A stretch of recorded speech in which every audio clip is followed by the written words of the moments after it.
And a welcome here to Wake Up Call with Dan Tortora, where sports truly meets that thing called life. We appreciate you being here inside the Great Lakes Honda City Studios. Appreciate your patience this morning as we got set and ready to go for you and everybody out there on California time. So happy to be here with you where sports meets life. Great Lakes Honda City here in central and upstate New York.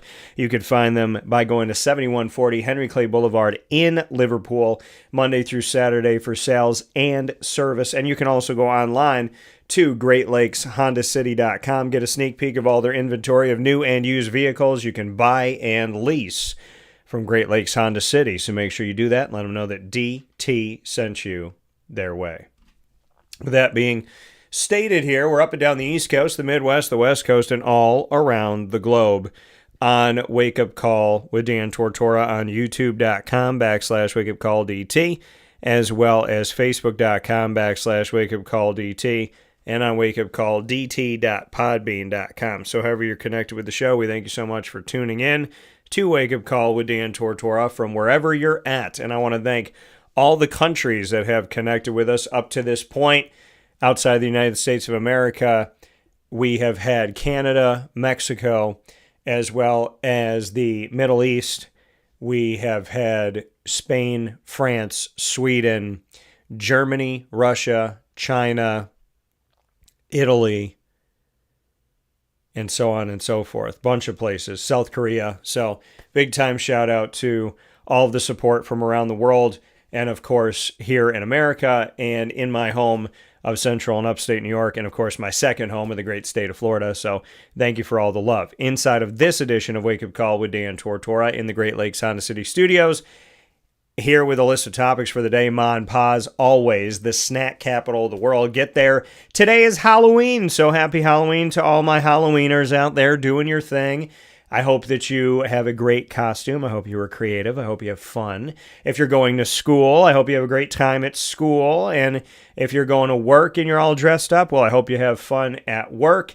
And, whatever you got going on, maybe you just want to dress up around the house today. You don't have anything specific planned, but you want to make sure that you celebrate Halloween. So do your thing, have fun, be safe, and be creative with these costumes, folks. And I hope you all have a very, very happy Halloween. I'm coming off of a night where I had the opportunity to do my first ever broadcast from on-site on location at Myers Creek in Cazenovia. As you know, we have our broadcasts at Myers Creek in the Syracuse Inner Harbor for Wake Up Call Game Day Live, and we are with you for every single Syracuse football home game day for the 2025 season, which includes today. So we will be at Myers Creek in the Syracuse Inner Harbor just a few minutes from the Dome today, October 31st, for our Halloween special Syracuse versus North Carolina pre-game show on Wake Up Call Game Day with Isaac Elford and myself, Dan Tortora, a.k.a. DT. So we look forward to seeing you out there and having fun with you tonight as we pre-game at Myers Creek in the Syracuse Inner Harbor at 4:30, and then the game will happen at 7:30 p.m.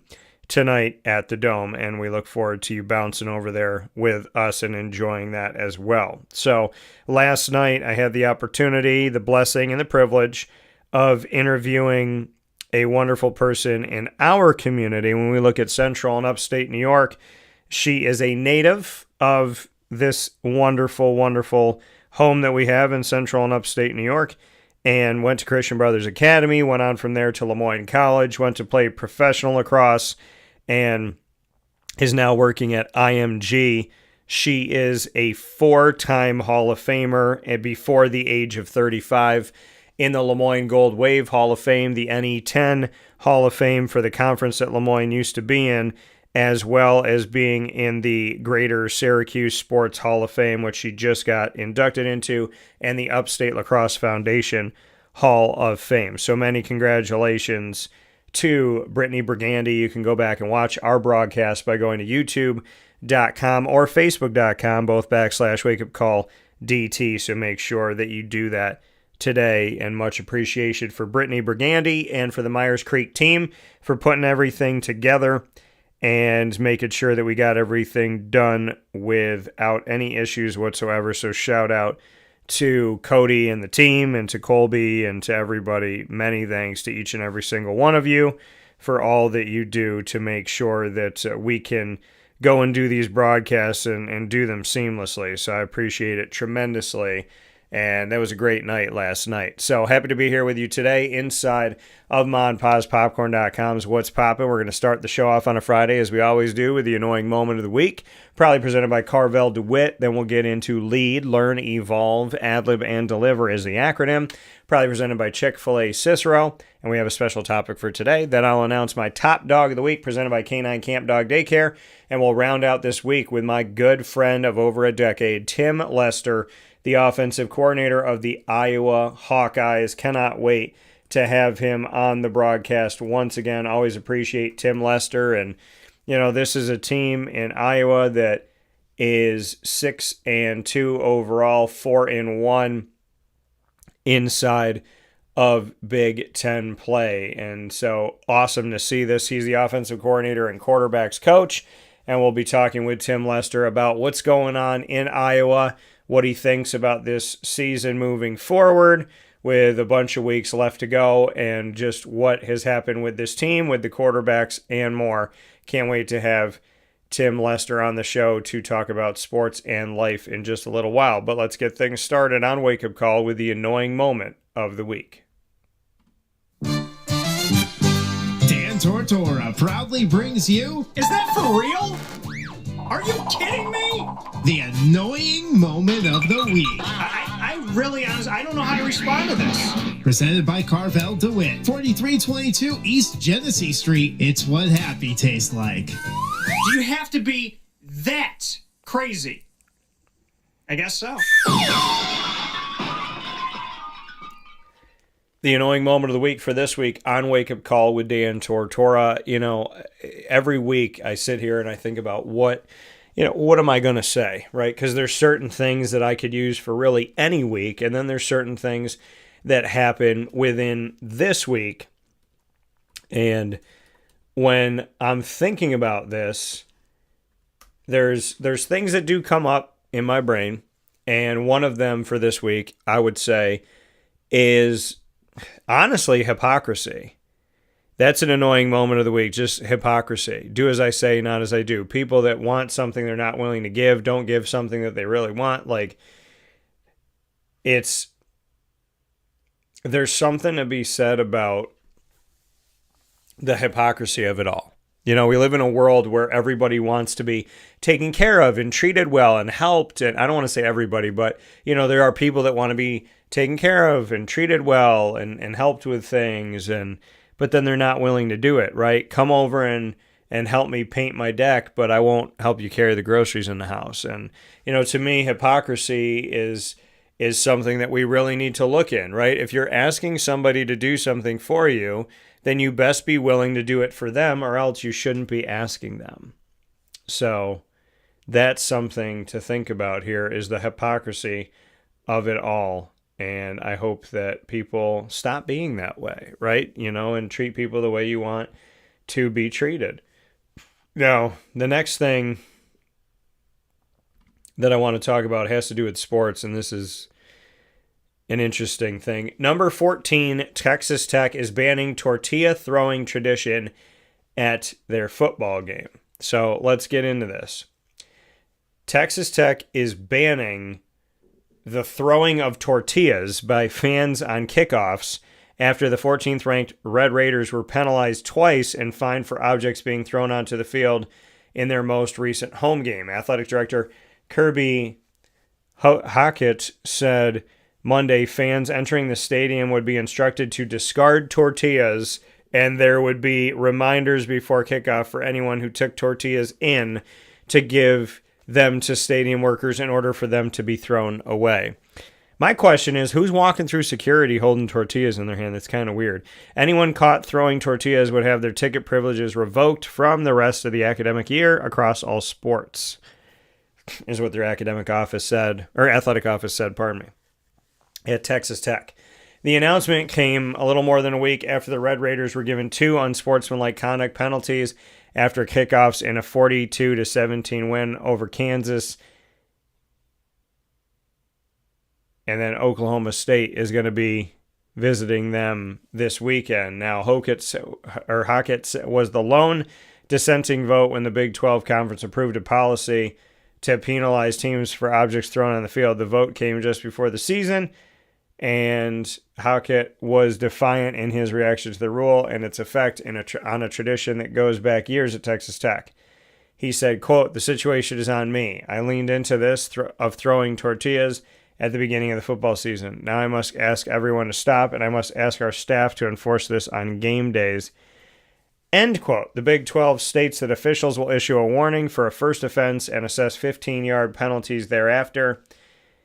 And Coach Joey McGuire said, quote, "I leaned into it also. I believe in tradition." End quote. The Red Raiders are 6-1 and 3-1 in the Big 12. They're coming off their first loss of the season, which was to Arizona State in a 26-22 win at home for the Sun Devils. Now, despite the loss, Texas Tech is still looking like they could make it to the Big 12 championship game, and that would be for the first time. Now, McGuire said, quote, "I wish that we were doing this at 7-0. It's frustrating. I know everybody's frustrated that we're doing it coming off a loss, but it was going to be done. We had been talking about this either way," end quote. So after hosting last place Cowboys of Oklahoma State, Texas Tech's next plays at home November 8th against number 11 BYU, who's undefeated. The regular season home finale is November 15th against UCF. Hawkeyes said, quote, "The moment that we sit in today is one that Red Raiders have dreamed about for a long, long time. So simply we cannot risk letting our actions penalize our football team. The stakes are too high, and we need help, not risk penalizing our team again for throwing tortillas." End quote. The Big 12 fined Texas Tech $25,000 for throwing tortillas. It's the same price of getting one at Chipotle against the Jayhawks. And Kansas was fined the same amount for Coach Lance Leopold's false accusation after the game that a pocket knife was thrown from the stands. Now, McGuire would go on to say, quote, "I know the fan base will get behind this. I still believe the last game, it was as loud as I've ever been a part of. The towels were really cool. Maybe it's the Pittsburgh tradition with the terrible towel, but the energy and how loud it was had nothing to do with tortillas," end quote. So, yeah, so if you're watching Texas Tech, they cannot throw tortillas at their football games anymore, which sounds, that sounds fair, right? Don't throw food on the field, and why tortillas, I don't know. So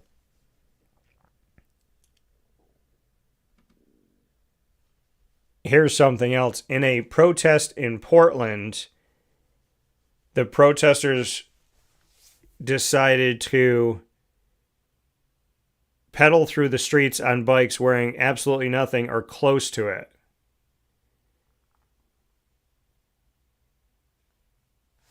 So yeah, protesters out in public naked. I don't want to hear them say that they care about children. I will tell you that much. That's ridiculous. And what is the point of that?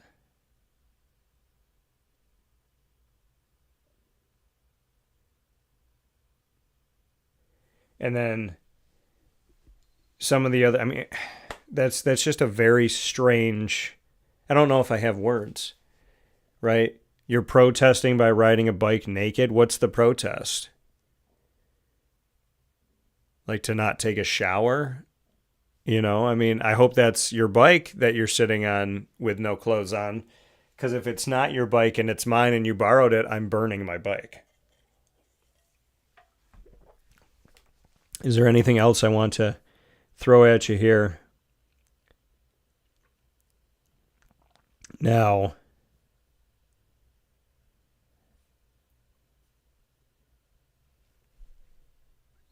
looking at some of the other news pieces that are out there right now.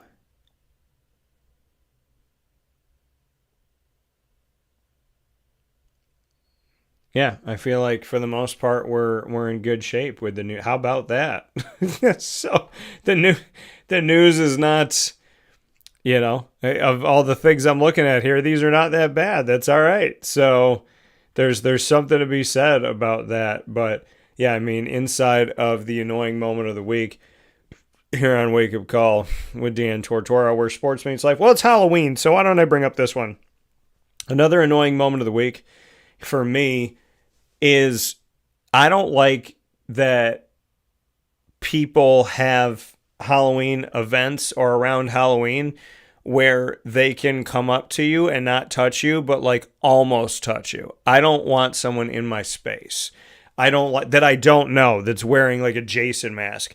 Because here's the thing that I think of, okay? Because I play devil's advocate, right? I go on to the other side of this and I try to figure out if there is a potential problem, what is that potential problem? And the one that I think about when I think about these haunted houses and these hay rides and all this stuff is that you're not with, when people go on these haunted tours, so to speak, I don't like the fact that people can almost come up to you and touch you. And they say that they sniff it out. Like they sniff out the people that are scared and that the people that they could sense are really uncomfortable. And they said, I think at Halloween Horror Nights down at Universal in Orlando, that you might get chased. You might have someone with a chainsaw that's right up like next to you. And if somebody senses that you're scared, then they're going to like go towards you. They're going to gravitate towards you. And I don't like that. You know what I mean? That's what I was saying. So when you look at these places, and like I said, I always look at situations and I try to look at, what could potentially go wrong here that they would have to be dealing with. And one of the things that can go wrong here, and I think about this a lot, and I brought it up this week in conversation off the air, is what's stopping a crazy person who is a killer, who is, a murderer and, whatever, or a kidnapper. What stops them from going to this, pretending to be somebody, and then running out into the field, snatching a kid and leaving, right? Or somebody who is, not right in the head and they go and they dress up and you're running through this haunted house and you're like, oh, that looks real and that looks real. And then there's like a real weapon. You know what I mean? So I know people like haunted houses and they like the hay rides and all that stuff.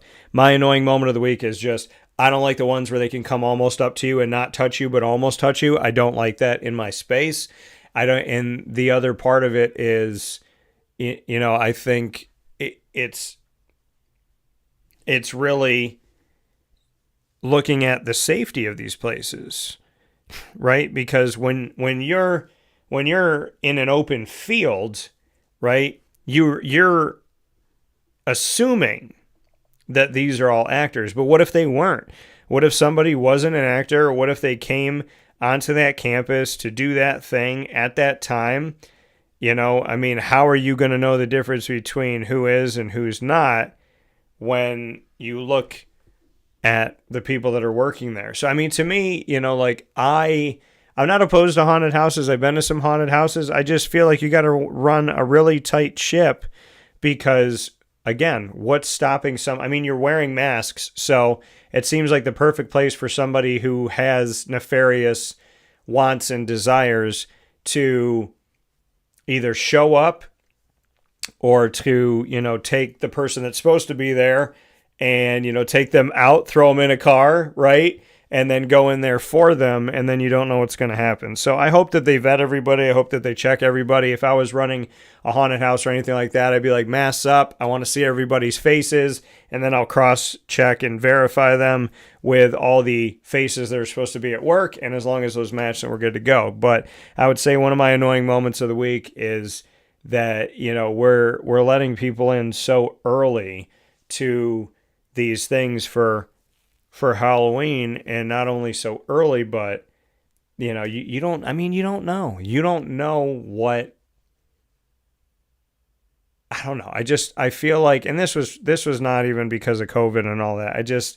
In my head, I if I was on a ride, I'd have my head on a swivel everywhere because I'm like, is this person an actor, or did that actor get replaced by somebody else who's seriously out here to cause harm or do something? So I think it takes paying attention, and I think Halloween is, a time where you can dress up and have fun and, dress as your favorite player or your favorite TV show person or whatever it may be. And I think there's a lot of coolness to Halloween. I just feel like, you got to be safe, and you got to vet, and you got to have a staff that cares. And I think that all those things are important, because when you're out in a field in the middle of the night and it's 37 degrees outside and the mist is all around you, I mean, what can you do? And how would you know if somebody's actually there to cause harm or if they're just there to work their post, right? So I feel like the vetting has to be really good, and you got to take time with it. So that's my annoying moment of the week. I had a few of them here for you today, but I mean, it is a happy Halloween, and I want people to have a great time, and I want them to stay safe. I get concerned about some of these things. As long as you have, some type of security and some type of protection, then that's good.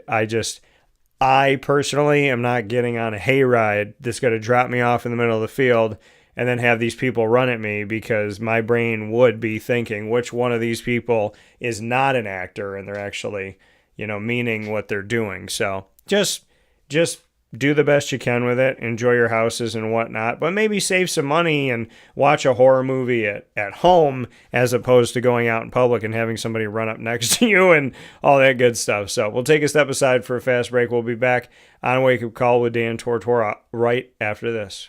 Carvel DeWitt, it's what happy tastes like. Do you know why? Because we make ice cream. Creamy, rich, flavorful ice cream. Not yogurt or iced milk like some of our competitors. Ice cream. Fresh, by hand, daily. For the calorie conscious, we have something new for you. Our new Carvelite. Same great flavor, creaminess, and texture of our regular ice cream with only 35 calories an ounce. So whether you want an ice cream cake, flying saucer, dasher, carvelange, hard or soft ice cream, we will satisfy your craving with our fresh, handmade regular or new Carvelite ice cream. Carvel DeWitt. It's what happy tastes like.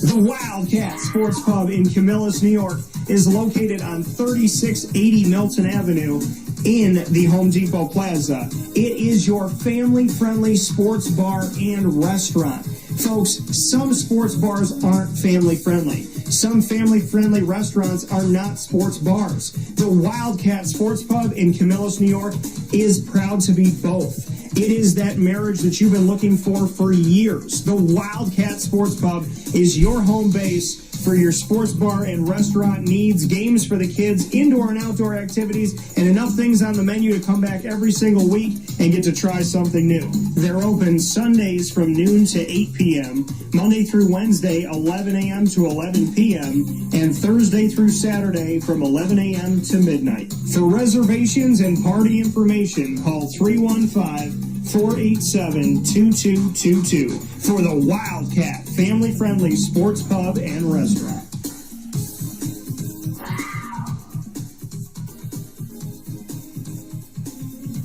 GG Cards and Breaks. Like, comment, subscribe. GG Cards and Breaks, coming to you on 639 Delmar Place in Syracuse, New York, is your one-stop sports card and trading card shop. Find your way there Tuesday through Saturday from 10 to 6 and Sundays from 10 to 5 with soccer, hockey, basketball, baseball, football, Disney Lorcana, Magic the Gathering, Yu-Gi-Oh!, One Piece, Pokemon, and more. Somebody will find something for themselves. There is something for the big kid and all of us at the wonderful GG Cards and Breaks. Make sure you get yourself out there and let them know that DT sent you when it comes to packs and boxes, as well as graded cards and singles. So many awesome things at GG Cards and Breaks for a bunch of different interests, right? Whether it be sports or entertainment, whether you want to play the game itself or you just want to collect the cards. GG Cards and Breaks gives you that big kid spirit vibe, and I love it so much, so make sure you head over there today. Here's a message from Renee from Bryan's Landing, located on 6523 East Seneca Turnpike in Jamesville, New York. Open Tuesdays and Wednesdays for dinner, Thursday through Saturday for lunch and dinner, and Sundays for brunch.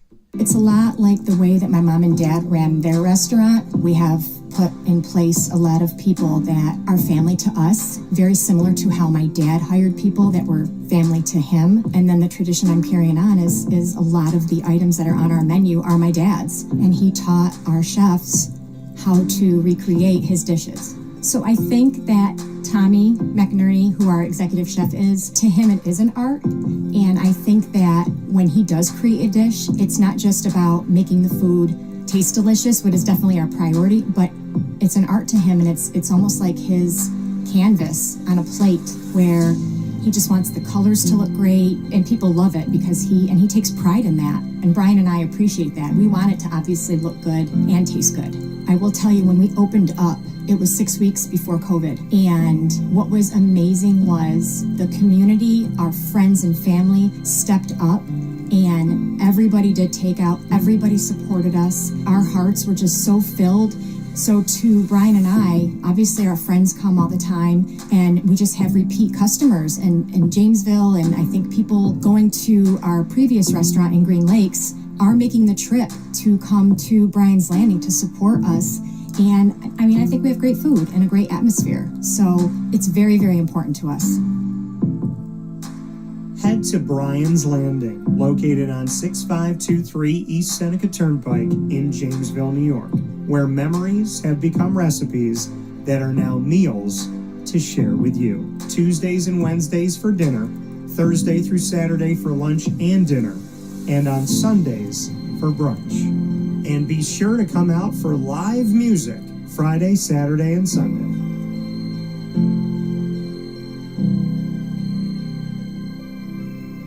Life gets busy, and sometimes that means us running around. So K-9 Kamp Dog Daycare offers you an opportunity to give your dog a place to stay while you take care of what you need to throughout the day. K-9 Kamp Dog Daycare is located on 228 Old Bridge Street in East Syracuse, New York. You can see it from the highway, and it's just off of Erie Boulevard across from BJ's Wholesale Club.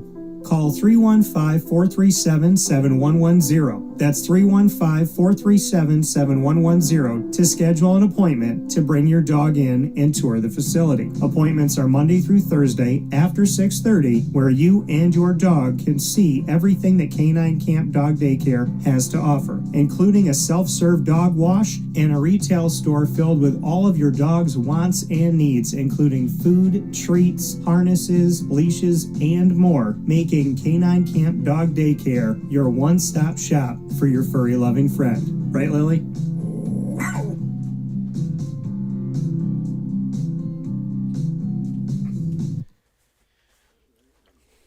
And a welcome back here to Wake Up Call with Dan Tortora inside the Great Lakes Honda City Studios. Happy to be here with you Monday through Friday from 9 a.m. to 11 a.m. Eastern Time. And, of course, we're up and down the East Coast, the Midwest, the West Coast, and all around the globe on YouTube.com and Facebook.com, both /WakeUpCallDT, and on WakeUpCallDT.podbean.com. Once the shows go live, they jump into the archives on Amazon Music, Audible, iHeartRadio, iTunes, and Apple Podcasts, Player FM, Podbean, Podchaser.com, Podvine, Spotify, TuneIn, and YouTube. All you have to do is search Wake Up Call with Dan Tortora, or one word, Wake Up Call DT. So a big time shout out to Carvel for the annoying moment of the week on hypocrisy, as well as just being safe in these, scary haunted house things. I think if people like them and they enjoy them, like I'm interested to go to Halloween Horror Nights at Universal Studios. I just don't like that they can run after you and get all up in your face. And apparently, some of them, I don't know you could do this anymore, but there's certain places where you could sign a waiver and they can touch you. They told me about this one place. People were talking about, you go into this car and then people, come out into the field and they open the car door and they drag you out of the car and all this stuff. And I'm like, you know what I mean? If you pay for that and they tell you that that's the experience, and then this person that comes and drags you out of the car and puts you in their vehicle is not the person that's acting, how would you know? It sounds terrifying. That's all I'm saying. So let's jump into Lead, Learn, Evolve, Ad-Lib, and Deliver. Today's topic probably presented by Chick-fil-A Cicero, Jim Sikowski and the team, being in what feels like the minority. What do I mean by this? Well, I'm talking about when you're standing up for something, or you believe in something, or something matters to you, and you feel like you're kind of on your own, right? That you're all alone. And you don't know if it's right or wrong. You know, because some people get caught up in the numbers, especially in today's world, right? I want to go where the most people are. I want to go where, you know, I'm going to be surrounded by the biggest crowd. And the biggest crowd doesn't always mean it's the right thing. The biggest crowd doesn't always mean that it's just, it's moral, it's God-centric, it's good, it's healthy. Sometimes the place where there are more people is the exact place that is not the right place. So what do you do when you feel like you're the minority? And I felt that way with certain things before. And you might feel that way too. And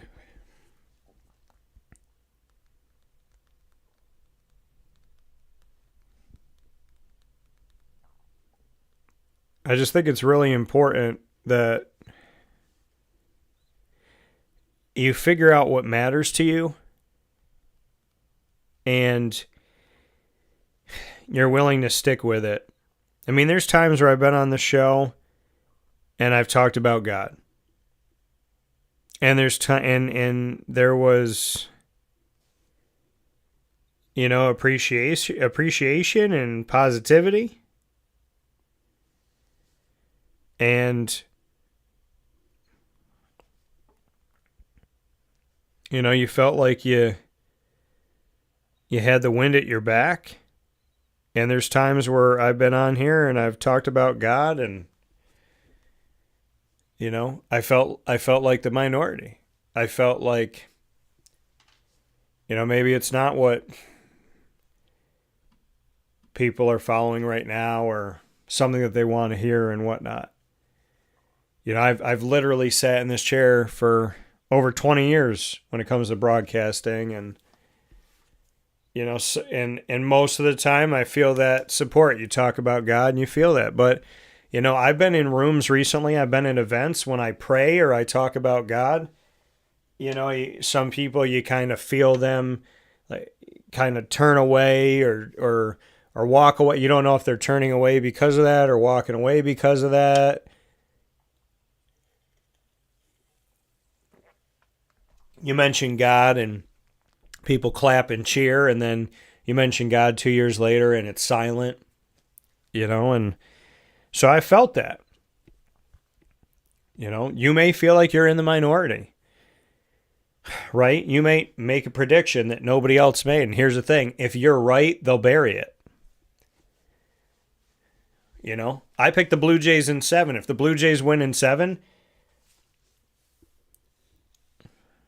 I'll re-air what I have. I got the clip on my phone. We played it this week with Papa Joe. But is somebody outside of me at a media outlet going to say, hey, Dan did this? Probably not. Because it's a rarity, right? I mean, you can be in the minority and you can be right. I said Lamar Jackson, that I believed in him that I said he's an NFL quarterback, and I believed that he would have success in the NFL, right? And I backed him. I backed Joe Flacco, and look at what he did. Went right to the playoffs. I backed Mark Sanchez. What did he do? Back-to-back AFC championship games. Flacco eventually won a Super Bowl. Flacco's still playing in his 18th season.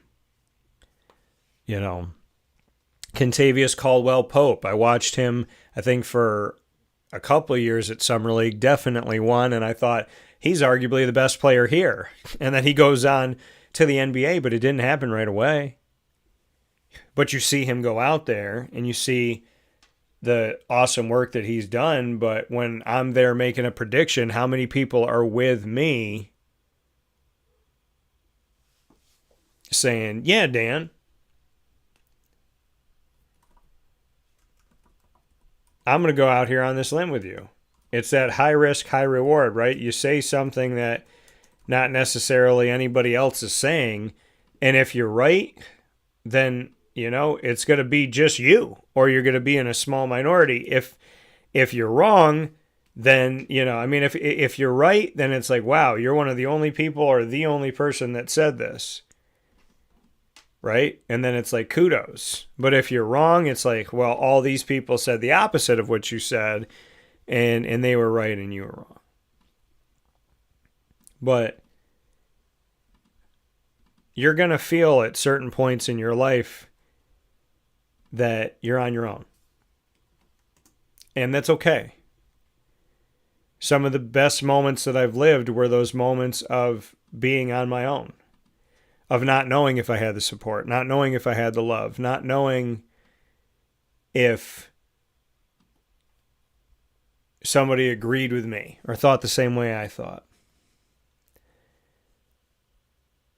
I hear people talk when it comes to dating about, women aren't nice anymore. Men aren't nice anymore. Men want one thing. Women want one thing. Men are selfish. Women are selfish. You hear people talk about dates.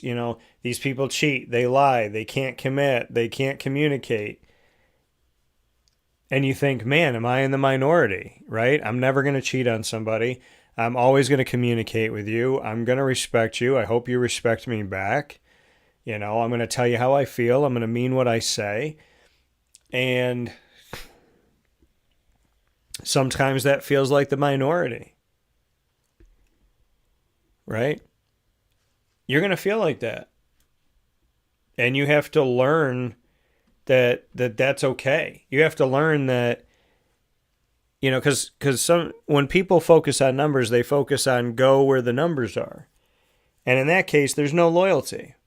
If you're a business that goes where the majority is, right? If you're a grocery store and you say, okay, my friend makes Angelo's sauce, right? And he does a tremendous job, right?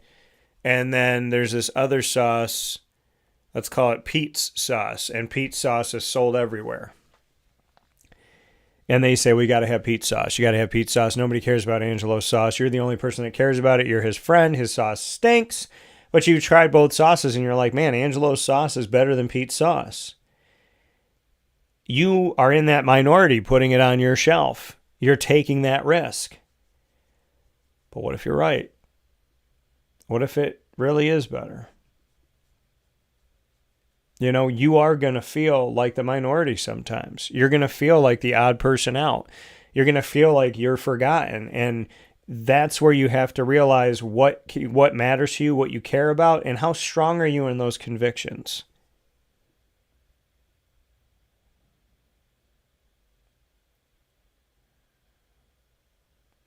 Because Jesus didn't walk a path where he was always popular. And the disciples didn't walk a popular path. The chosen people to lead that God appointed,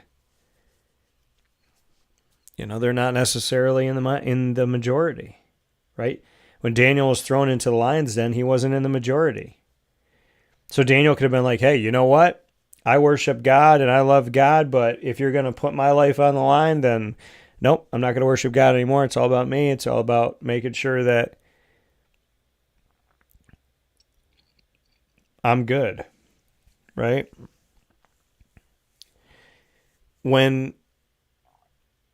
Daniel could have given up because the majority wasn't doing what he was doing, but he held true to his convictions and said, hey, this is who I am. This is what matters to me. And you're going to have those points in your life. You may be having one of those right now of what is important to you, what are you willing to lose, and what do you not want to lose? What are you going to fight for in your life? Because sometimes the numbers aren't going to be there. Sometimes you have to talk about what you believe in and why you believe in it without substantiating it.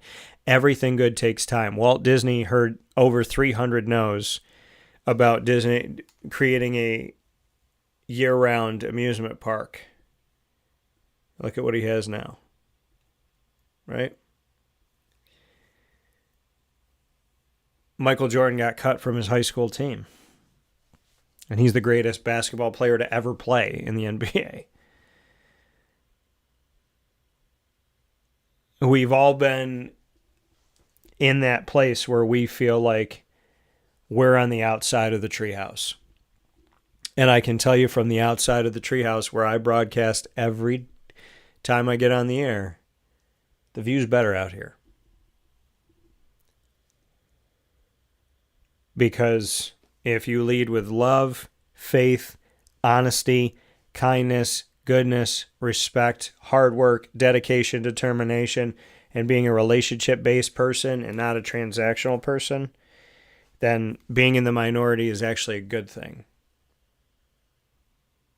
And we can't, falling in line with wherever the pile of people is going, that doesn't always mean that it's the right way to go. And I applaud the people that don't go in a direction based on numbers. They go in a direction based on where that direction's going, what that direction personifies, and, what are they hoping to achieve from it.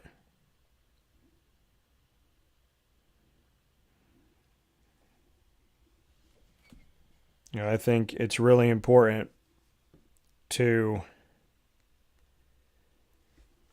figure out what drives you and then be willing to stick with it. Because I can promise you, if you follow God, there will be roads that you're on by yourself, but you're not. He's always with you. But there may not be anybody else. Whether they're too busy or they don't care, or they don't want to, whatever it is, whatever the reasoning is, they may not be there. And you got to keep going. So you may feel like you're in the minority, but I pray and I hope that what you love and what you care about, as long as you're not out there hurting anybody, that you stop looking at the numbers. You stop looking at the majority and the minority, and you think about what's right. I think the news needs to do that right now. I think the minority tells the truth. I think the minority states the facts. I think the minority is not owned and operated and run by agendas. So right now, the minority of the media is what I would listen to over the majority. Numbers doesn't always mean it's the right direction. Look at all the people that wanted to kill Jesus and who was right. I'm just saying. Numbers don't equal right versus wrong. They're just numbers. And sometimes in history, the majority of people went in a direction that was good. And other times they went in a direction that went straight off a cliff. Don't follow simply where the largest group is. Follow what you believe in. And be willing to stand in the rain for it. This is Lead, Learn, Evolve, Ad-Lib, and Deliver, proudly presented by Chick-fil-A Cicero, Jim Rsikowski, and the incredible team. Today's topic, being in what feels like the minority. We're going to take a step aside for a fast break. When we come back, Top Dog of the Week coming up to you. Who will I honor? Find out right after this on Wake Up Call with Dan Tortora, where sports meets life. Inside the Great Lakes Honda City Studios. This is Jim Dispenza, owner of Game Point Sports Complex. You hear the same story across any sport that kids play and any sport that adults play. There's never enough places to play. That was definitely true with volleyball, definitely true with basketball. Could be cheerleading, it could be field hockey, which is what we're seeing now. Every sport has a lack of places to play, and I think Syracuse in particular is a place where it's really bad. Despite the fact that we've got a lot of athletic talent around here, We just seem to have not enough places for people to play, and they're going to different places. They're going to Rochester, they're going to, Buffalo. They're going all different places because we don't have a place here, and I felt like that should change. This was a long project from planning all the way through execution to opening the doors. A lot of work went into it, obviously a lot of money, a lot of resources, and the dream always was kids being in the gym, having a good time. And I've always felt like sports is the most unfiltered joy that you can observe with people, that people can experience, because it is fun, it is a sense of accomplishment, it's all of that wrapped into one thing. And so watching kids going up and down the court with big smiles on their faces has been just amazing experience. I'm looking forward to years to come of that same thing. We've taken the time to invest in multiple sports, and then what we're finding is the mere fact that we have a large, clean, well-lit space has opened a lot more doors for us beyond basketball, volleyball, pickleball. Now we're having some interest from cheerleading. We've got girls field hockey coming in, and then also there's quite a bit of room for spectators. We've got bleachers, we've got benches, we've got a concession lounge where people can get food and drinks. We're going to have multiple sports going at the same time, using every square inch of this place for what it was conceived for, which is basically people to come in, have a good time in the sport that they prefer. We manage each situation differently. Everybody has different ability to afford different things. Some are bringing 10, 15 people, some are just 2 people. I've had a lot of situations where it's a father shooting around with his son, it's a mother playing pickleball with her daughter or with her son, and in those situations come up and we work with people, and that's allowed us to have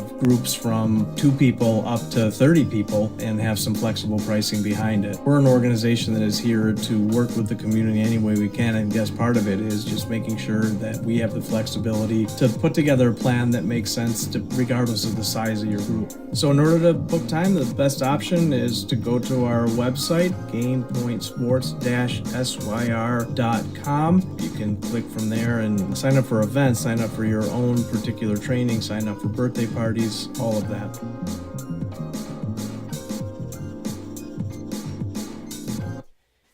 And welcome back here to Wake Up Call with Dan Tortora, where sports meets that thing called life, inside the Great Lakes Honda City studios.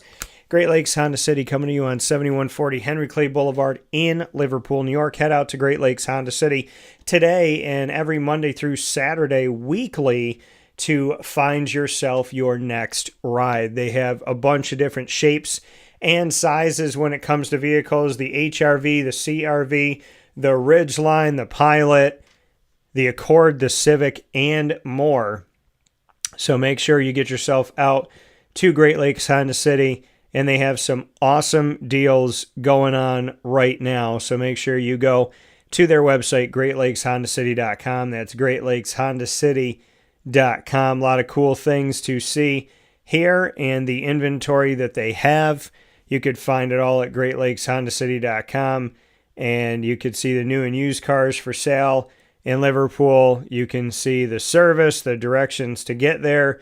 You can also check out the reviews and so much more, including getting their times, which they have their hours for you. Like I said, Monday through Saturday for sales and service. They are closed on Sunday, so they're open Monday through Thursday from 9 a.m. to 7 p.m., and Friday 9 to 6, and then Saturday 9 to 5 when it comes to sales. So make sure that you check them out, and like I said, let them know that DT sent you. And then for service, they're open earlier, Monday through Thursday, 7:30 a.m., Monday through Wednesday, 7:30 a.m. to 6 p.m., Thursday, 7:30 a.m. to 7 p.m. for service, Friday, 7:30 a.m. to 6 p.m., and then Saturday, 8 a.m. to 1 p.m. when it comes to service. And you can get all that information and more by going to greatlakeshondacity.com.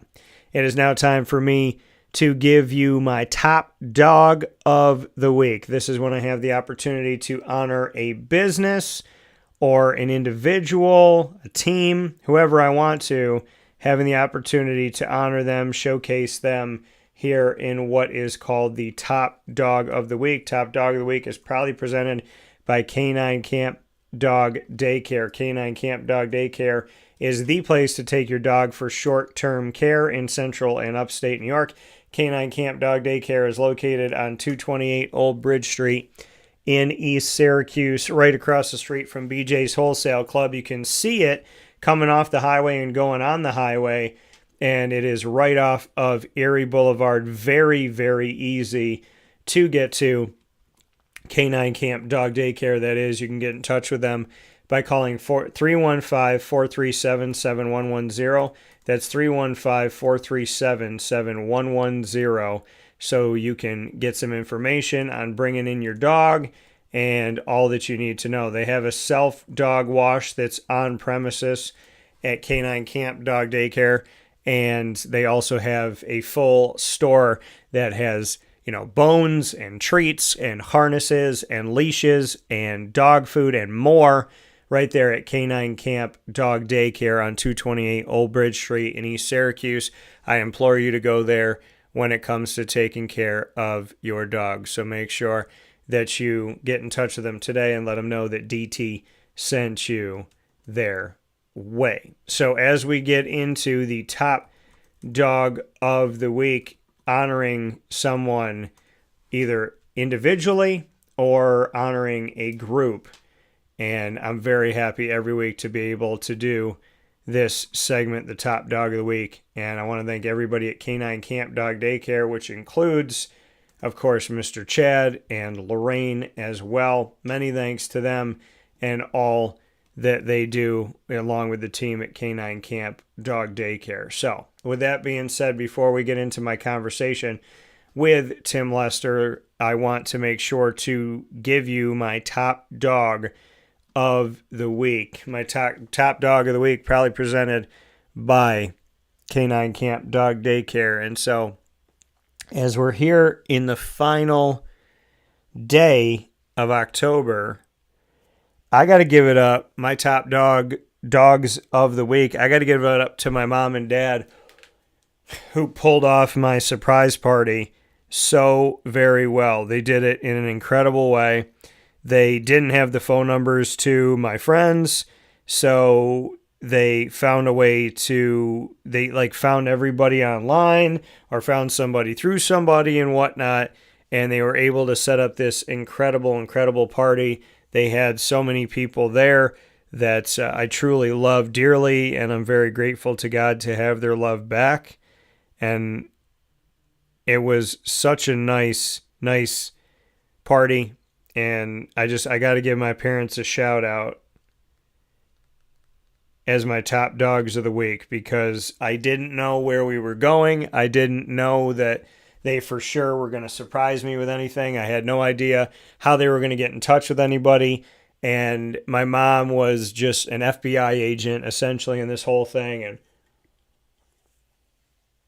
my mom and my dad working together for this really special night on my birthday on Tuesday, October 21st. So I want to reflect on that here in the final week of October, and the final day of October of my birth month, and say, once again, thank you, Mom and Dad, for making my birthday extra special, for being so creative and working so hard to get it done, for caring so deeply and as much as you do, and for, just doing something that some people might think is impossible. You did it, and you helped me to be surrounded by love, to be reminded of the love and the appreciation and the support. And the food was great. The gifts I appreciate, but it wasn't about the gifts. It was about the time. It was about the conversation. It was about the experience. And so my parents are the top dogs of the week, proudly presented by K-9 Kamp Dog Daycare, for pulling off an amazing birthday party to celebrate me going into 40 years old. We'll take a step aside here on Wake Up Call with Dan Tortora. When we come back, we will round out today's show with Tim Lester, the offensive coordinator and quarterbacks coach for the Iowa Hawkeyes, I almost said Buckeyes, Iowa Hawkeyes of the Big Ten Conference. That's all coming up right after this inside the Great Lakes Honda City Studios. And now a message from Myers Creek Brewing Company, with locations at their Cazenovia Farm Brewery, Syracuse Inner Harbor Tap Room, and soon-to-be Lake Placid Tap Room. Well, I think first and foremost, the Feldmeyer family and our team are extremely passionate about what we do. We care very much about what we do. The Feldmeyer family is always investing. Our taproom management team, our brew management team, our marketing management team, and all of the team members that get after it every day, they leave it on the field. They put their heart and soul into it.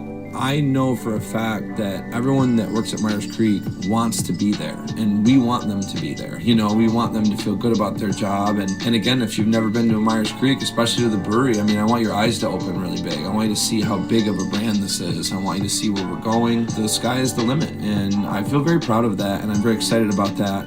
When you think of designing a menu for a brewery, it's kind of open to a lot of different interpretations. I mean, you can do American, you can do Asian, you can do Italian, and you just have to find, you know, how that meets that pub style dining experience, that gastropub vibe. And I think it's super fun for us because obviously we know that, you know, everyone in the world's going to sell a pizza or a burger or a french fry, but what can we do to be different? And what can we do to be true to who we are? We are a brewery, you know, a brew pub. So the flavor profiles are kind of all over the place. And I think it's super cool that we have a massive smoker at the brewery in Cazenovia, and we smoke a lot of our products. A delicious smoked turkey. We have barbecue ribs on Sundays. From a pulled pork sandwich to a chicken wing, you go to the Inner Harbor and you go to the Kaz location and you'll find similarities in the menu, but also things that are a little different and also kind of fit those different demographics or different communities, and also hopefully just drive you to try every tap room that we have open at some point because you get a little something different at each one. You know, we understand how hard it is to, you know, work every day and get after it every day, and when you're done at the end of your day, you want to go out and put your feet up in a good ambiance and good environment. So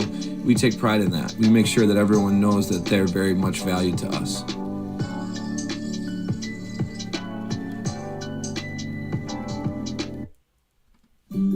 Hawkeyes Restaurant, located on 7839 Oswego Road in Liverpool, New York, has been serving our community for decades. Your place to go for home cooking on the corner of Route 57 and Wetzel Road is just minutes from Liverpool High School. And every single month, Wake Up Call with Dan Tortora is on site, on location, with Liverpool sports, student athletes, coaches, and administration telling their stories throughout the year. We look forward to seeing you on site at Hawkeyes for their casual pizza side, their fine dining, as well as their bar. And of course, you can order online at myhawkeyes.com. That's myaviccollis.com. For takeout, delivery, and catering, call 315-622-5100. That's 315-622-5100. Come on into the neighborhood spot, Hawkeyes, open 7 days a week in Liverpool, New York.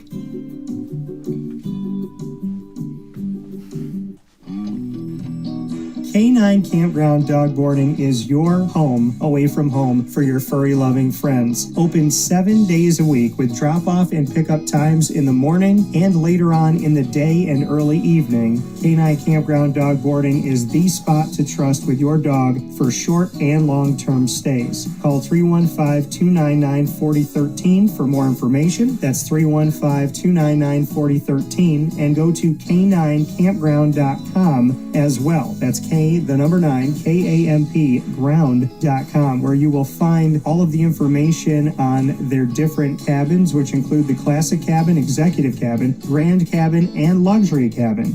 K-9 Campground Dog Boarding, where your dog will have indoor and outdoor areas as well as their own private cabin for any size, any breed, as well as dogs with different needs. Dog parents and dogs alike choose K-9 Campground Dog Boarding. Isn't that right, Lily?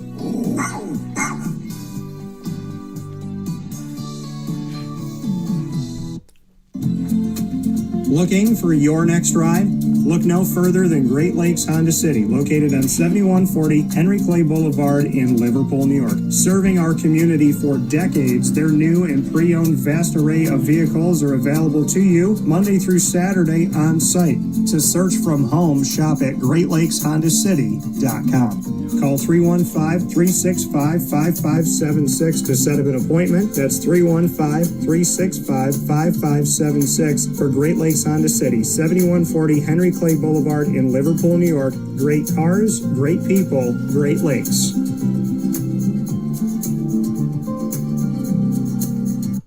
And a welcome back here to Wake Up Call with Dan Tortora, where sports truly meets that thing called life. We are inside the Great Lakes Honda City Studios, Great Lakes Honda City, 7140 Henry Clay Boulevard in Liverpool, New York.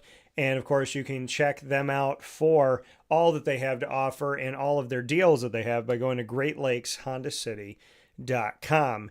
We are now into our final piece of this week in the morning. We do have a live broadcast coming up tonight, and that's going to be Wake Up Call Game Day live on site on location at Myers Creek, Syracuse Inner Harbor, 720 Van Rensselaer Street in Syracuse, New York, down the road from the Dome. Today on October 31st at 4:30 p.m., we will be previewing Syracuse versus North Carolina, and then at 7:30 we'll be at the Dome with you watching the kickoff and seeing this game unfold. So a lot of great stuff coming up here on Wake Up Call with Dan Tortora, where sports truly meets that thing called life. I am now picture in picture with the man that I get to end this week with. And so what a perfect exclamation point to have a friend of over a decade here with me, Mr. Tim Lester. He has been all over the place, and he has left many places better than he's found them. He's had a lot of success, and he's running the offense with Iowa, and these Hawkeyes right now are holding themselves in good footing right now as we get later on into the season. The way that they have been playing inside of this conference, a lot to be said. So I know he's up on the screen, but he's going to have to let me make this intro for him, and that is to take a look at the Big Ten and say that Iowa is in the top 4 right now of the Big Ten. They are 4-1 in the conference. They are 6-2 overall, already bowl eligible, and looking to be so much more as they are in the hunt right now. If Indiana or Ohio State trips up at some point here and has a loss, well, then we're looking at the Oregon and Iowas of the world at potentially having a shot at a Big Ten championship. So with that being said, Mr. Lester, how are we doing today? I am doing great, man. How are you? Doing. I like the mustache, by the way. Solid. It's impressive. It's impressive. Well, I will say this to you right now. I am working on something that I can't talk about. And the thing that I'm working on that I can't talk about did not allow me to have my goatee. And so they approached me and said, how do you feel about shaving it? And I was like, don't ask me how I feel, because the answer is no. And but then they kept asking. I was like, listen, you can do what you need to do. And if you got to take it off, it's kind of growing on me. And so, I mean, literally and figuratively. So I guess I'm okay with it, but it's funny that you noticed it, because I was going to tell you before we went on air, like, hey, just so you know, the goatee is gone, but just because of something that is going on right now. Yeah, I think it looks great. I had my quarterback last week. He's always had facial hair, and he had the handlebars for our last game. Full handlebars, straight from dodgeball, like whatever that Globo Gym, whatever Ben Stiller's character was, yeah. And I loved it. And then he shaved it off right after the game. I was upset.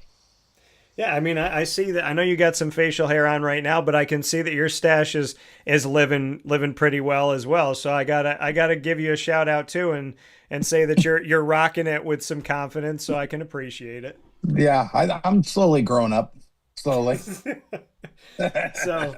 So we're inside of the season. You and I spoke going into this season. At 6-2, we have 4 games left in the regular season, 4-1 in the Big Ten. Just what, I mean, when I take a look at these 8 games, you take a look back at the film and everything. Before I get into specifics, kind of the broad paintbrush of how you feel about this offense and how it's been running through the first 8.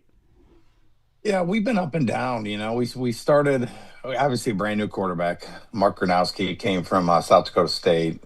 He's a great player. Just trying to understand what we're doing, why we're doing it. You know, we had week 2 loss. You know, I wish we would have, been a little bit more aggressive. He's learning. He doesn't make mistakes. He keeps us in every game. Taking the next step, throwing the ball, being more aggressive with it. We needed to do that against Iowa State. But then he really started kind of hitting his stride. All of a sudden we played, I was at UMass, and then we played Rutgers, and then we played even Indiana before he got hurt.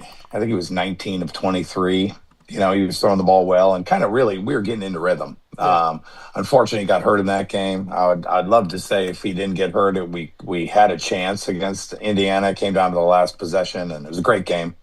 And now he's back after a little kind of a sprained knee, wearing a brace now, and he's just getting better every single week, and we're running the ball more efficiently. Obviously, our defense is playing great. They've gotten better every week, and our special teams is fantastic. So, we're playing complementary football right now.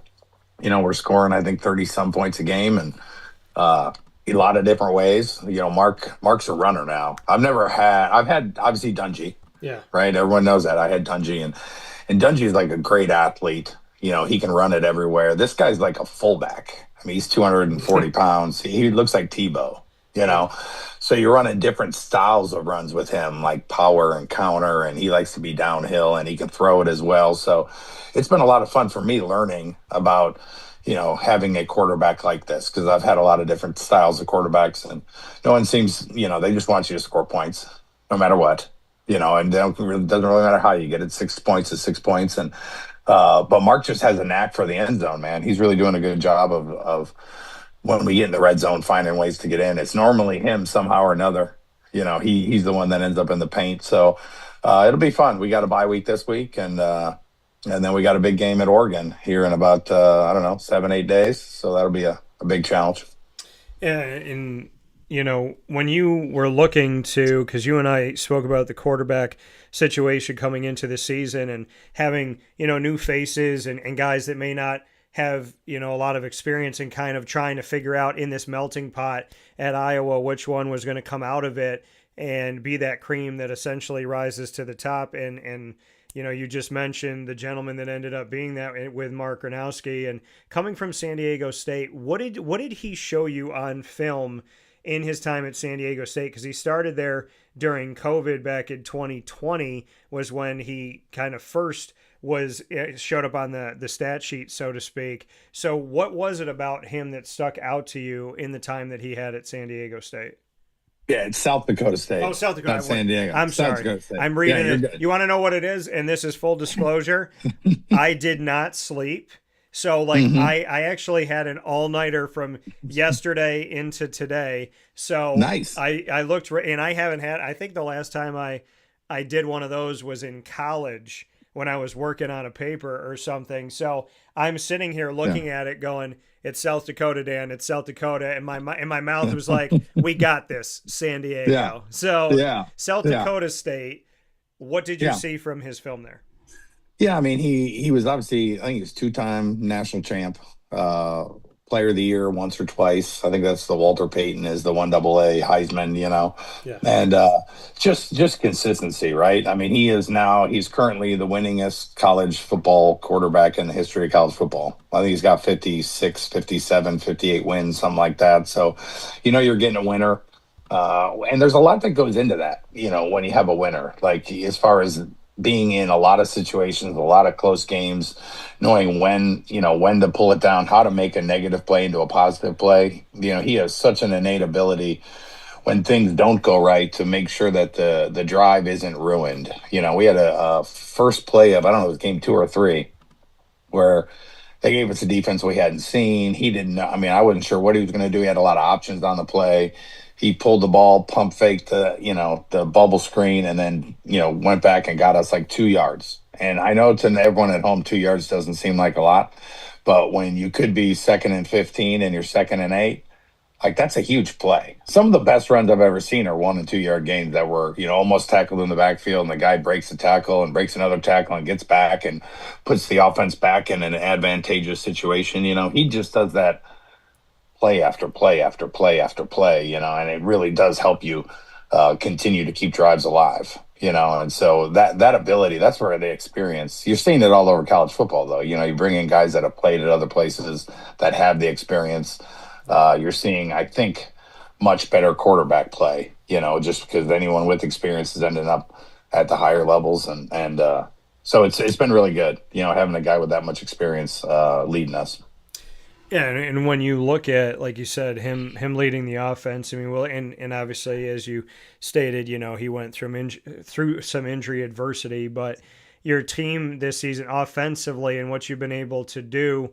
You know, we see 30 plus points against Albany in the loss to Iowa State, 13 in that game, but then 47 against UMass, 38 against Rutgers. Indiana, like you said, was a close game. There's a 5-point game, 20-15. You blew out Wisconsin. They did not score, 37-0. Penn State, the 25-24, and most recently 41-3 for Minnesota. So, you know, we talk about complementary football, and you mentioned defense and special teams. When you are in control of this offense, how do you feel the three phases have complemented each other through the season up to this point? I mean, I think we've just been getting better, right? Our last game was our most complete game. We took the opening drive down and scored, got a 3-and-out, drove down, kicked the field goal. Then we got a pick six. And then we threw a touchdown pass on our next drive, and then we returned a punt for a touchdown. So it was 31-0 with like 10 minutes left in the second quarter. Yeah. Which it was just great to see all the phases play together, you know. And so, and we were pretty young. We lost a lot of seniors on defense last year, and Phil Parker's one of the best, if not the best ever. And he's got our defense playing at a really high level right now. There's no one that's a rookie anymore. You know, you've been playing for, 8 games now. So our defense is really kind of coming into their own at the perfect time. Mark's getting healthy at the perfect time. Because we played Wisconsin, Mark wasn't 100%. He was out there, but he wasn't, feeling 100% yet, and he's been getting better. So it's been, we're healthy at the right time. You get into November, and you're in it, and you got a chance. That's all you can ask for. Yeah, and like you said, I mean, you're in it. You're in the mix here inside of the Big Ten, a team that you did face and had that close loss to, that 20-15 at home against Indiana. Indiana has risen to the top 2 in the country. Now, you've gone up against this team, and I have had my thoughts about, I think they have 2 quality wins. I think they, at Oregon and against you, at Iowa. I consider those the 2 qualities that they have. They're going to finish their season playing 4 Big Ten teams that have a combined record in the conference of 1-17. So I don't see, and then before that in their schedule with the FCS opponent and some of the other things, I don't see Indiana playing as tough of a schedule as other teams that are within the top 10 or maybe have some argument to be in the top 2, top 4. But having gone up against Indiana, what have you seen from them? What are your takeaways of this Indiana team? Because I think it's a good team, but I don't know how challenged they've been outside of your game and the Oregon game. Yeah, I think they're really good. I mean, they have great players, and they play hard, and their schemes are solid. We went into that game watching the film of what they did to Illinois, which was unbelievable. And they play fast, they play hard, they know what they're doing. I mean, it was a battle all the way down to the end. We had the ball, we missed a field goal to take the lead with 2 minutes left, I think, and then they went down and scored the game-winning touchdown. But it was a battle. Mendoza's playing at a high level. Their quarterback, I think, is a really good player. I watched him when he got on the portal. He's really good. And I think they're confident. I mean, they're doing the things they need to do within, they played UCLA, who was a hot team, and they rolled them last week, and that's all you can control, right? Yeah. They came in here to Kinnick, tough place to play. They won. They went to Oregon, at Oregon, which I've never been. I've heard it's a tough place to play, and won. And they won convincingly. Like, it's not, there's no fluke. They're not running triple passes to score. I mean, they're just running their offense and playing physical and not getting penalized. And it's an impressive team. Like, Coach talks about, you watch the film and you see why they're doing the things they're doing, So it'll be fun. I think do they play Penn State this week? No, I think they do. Their game, so they have Maryland before Penn State. Oh, I got you. Because Penn State is one of those teams that, they're talented now. We played them, and they have some dudes now. They're dealing with a lot of change and having to deal with the things that can get you unfocused. But as far as the players that were walking out on that field, they were as talented as we've seen. So that'll be a challenge for them. But I was really impressed with their personnel and just how they handled the Kinnick crowd and everything. So it'll be fun to watch them as they continue to move forward. And if they play Ohio State, or whoever they play in the championship game, I definitely think they've earned the right to be in the field, and it'll all play out when they get a chance, but I do think they're a really good football team. I have argued that, well, I've stated I've challenged somebody to find me a team that was ranked in the top 10 that lost by 50 or more points. When we saw that happen with Illinois, who was 9 overall at the time, I've argued that because that rankings sometimes are sometimes they're biased, they're completely off.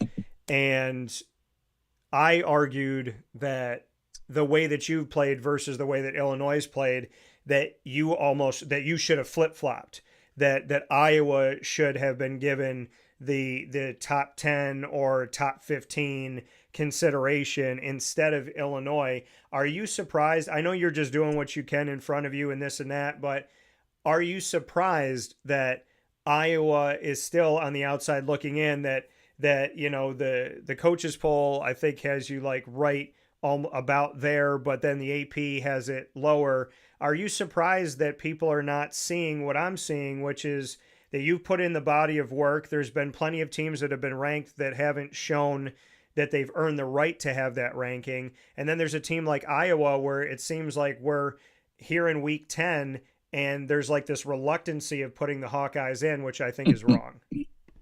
Yeah, we don't really worry about that much, because I think when does the college football rankings come out? CFP rankings, does that start this weekend? It starts this coming Tuesday. Yeah.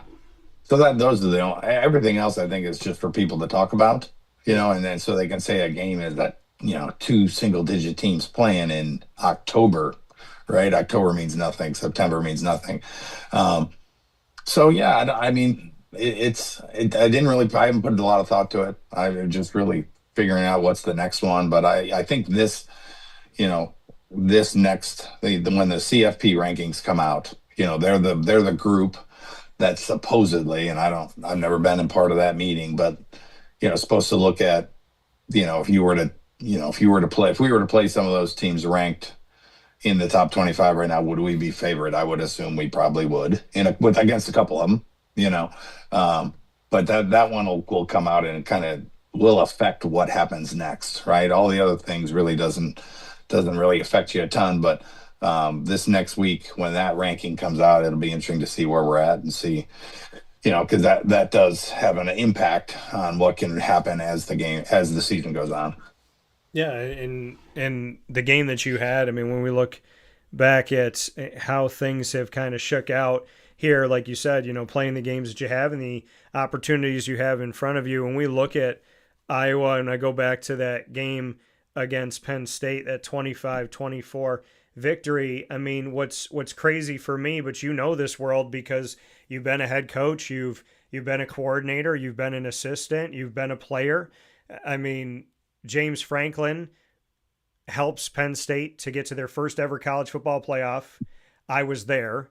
They won the game. It was also his 100th win, so it was very poetic. And less than 365 days later, he's fired for losing to 2 unranked teams back-to-back. And, I mean, you go up against Penn State, you win a nail-biter, 25-24, you gut it out. I mean, that's a good feather in the cap of Iowa to say, where you are right now and what you're working to do. But, I mean, how crazy is this that, LSU, no Brian Kelly, his record 34-14. He went to a bowl game every year. He had 9 or 10 wins every single season. This season, he was 5-3. He had key victories each of the years that he was there, starting in 2022. They played for the SEC championship in his first season there. So when I'm talking about Brian Kelly and James Franklin, how are you reacting to this? Because this world and exactly this like microwave society of, I don't care what you did last year, you better win every game this year. Yeah, it's and we talked about this last time I was on the show, it's turning into the NFL, right? Like in the NFL, for sure, if you win the Super Bowl one year, next year you could be fired. Like that's just the way it works, and there's some people that are reluctantly trying not to get us to go to that, but every decision made is getting us closer to that, right? And it's just making sure we have it all all the parameters in place to get it to be the greatest version of the minor leagues for the NFL possible, but you're starting to see all the things that happen in the NFL happen in college, right? And I mean, James Franklin, I knew him from the AFCA Board of Trustees, and just the body of work there was pretty impressive. It's weird, at Iowa here, I don't know the exact number. I'm sure you can find it, but we've had 2 head coaches in 35, 40, maybe in 40 years. We've had 2 head coaches, 2 defensive coordinators, and 3 ADs in 47 years, or whatever the number is. It's some crazy number. And the consistency of that is something that I think we value here, which I think, people don't. But if you look in the NFL, it's the same way. You look at the Steelers organization, you look at the Green Bay organization, like the teams that have consistent leadership, don't overreact. And they consistently, it's not every year, but they're consistently there because they have some continuity. And they're not blowing it up and then you have other teams that have new coaches every 2 seasons, and it's the same thing, and it's going to happen in college football too. So, and there's going to be teams that, the consistency will win out, especially in a non-consistent world that we live in. The consistency is really a superpower if you have the right people in charge making those decisions. Yeah, and you make mention of the fact that consistency, and we've talked about this before on the show when it comes to Iowa, something that, people don't typically talk about when it comes to college football and the FBS. And when I go back and look at Hayden Fry, he was the head coach of Iowa from 1979 to 1998. So we're talking 2 decades worth of work. And then Kirk Ferentz takes over in 1999, and he's been there ever since. And we're here in 2025. So we're talking about he's going close to 30 years of being the head coach. So you got a 2-decade coach and you got almost a 3-decade coach. I mean, what school can talk about a guy who's been there for almost 3 decades, that before the 21st century, he was the coach? And I mean, that's pretty incredible, especially seeing the fact that Iowa's playing some really awesome football right now. So it's not like times have passed him by. He's obviously very relevant in today's football.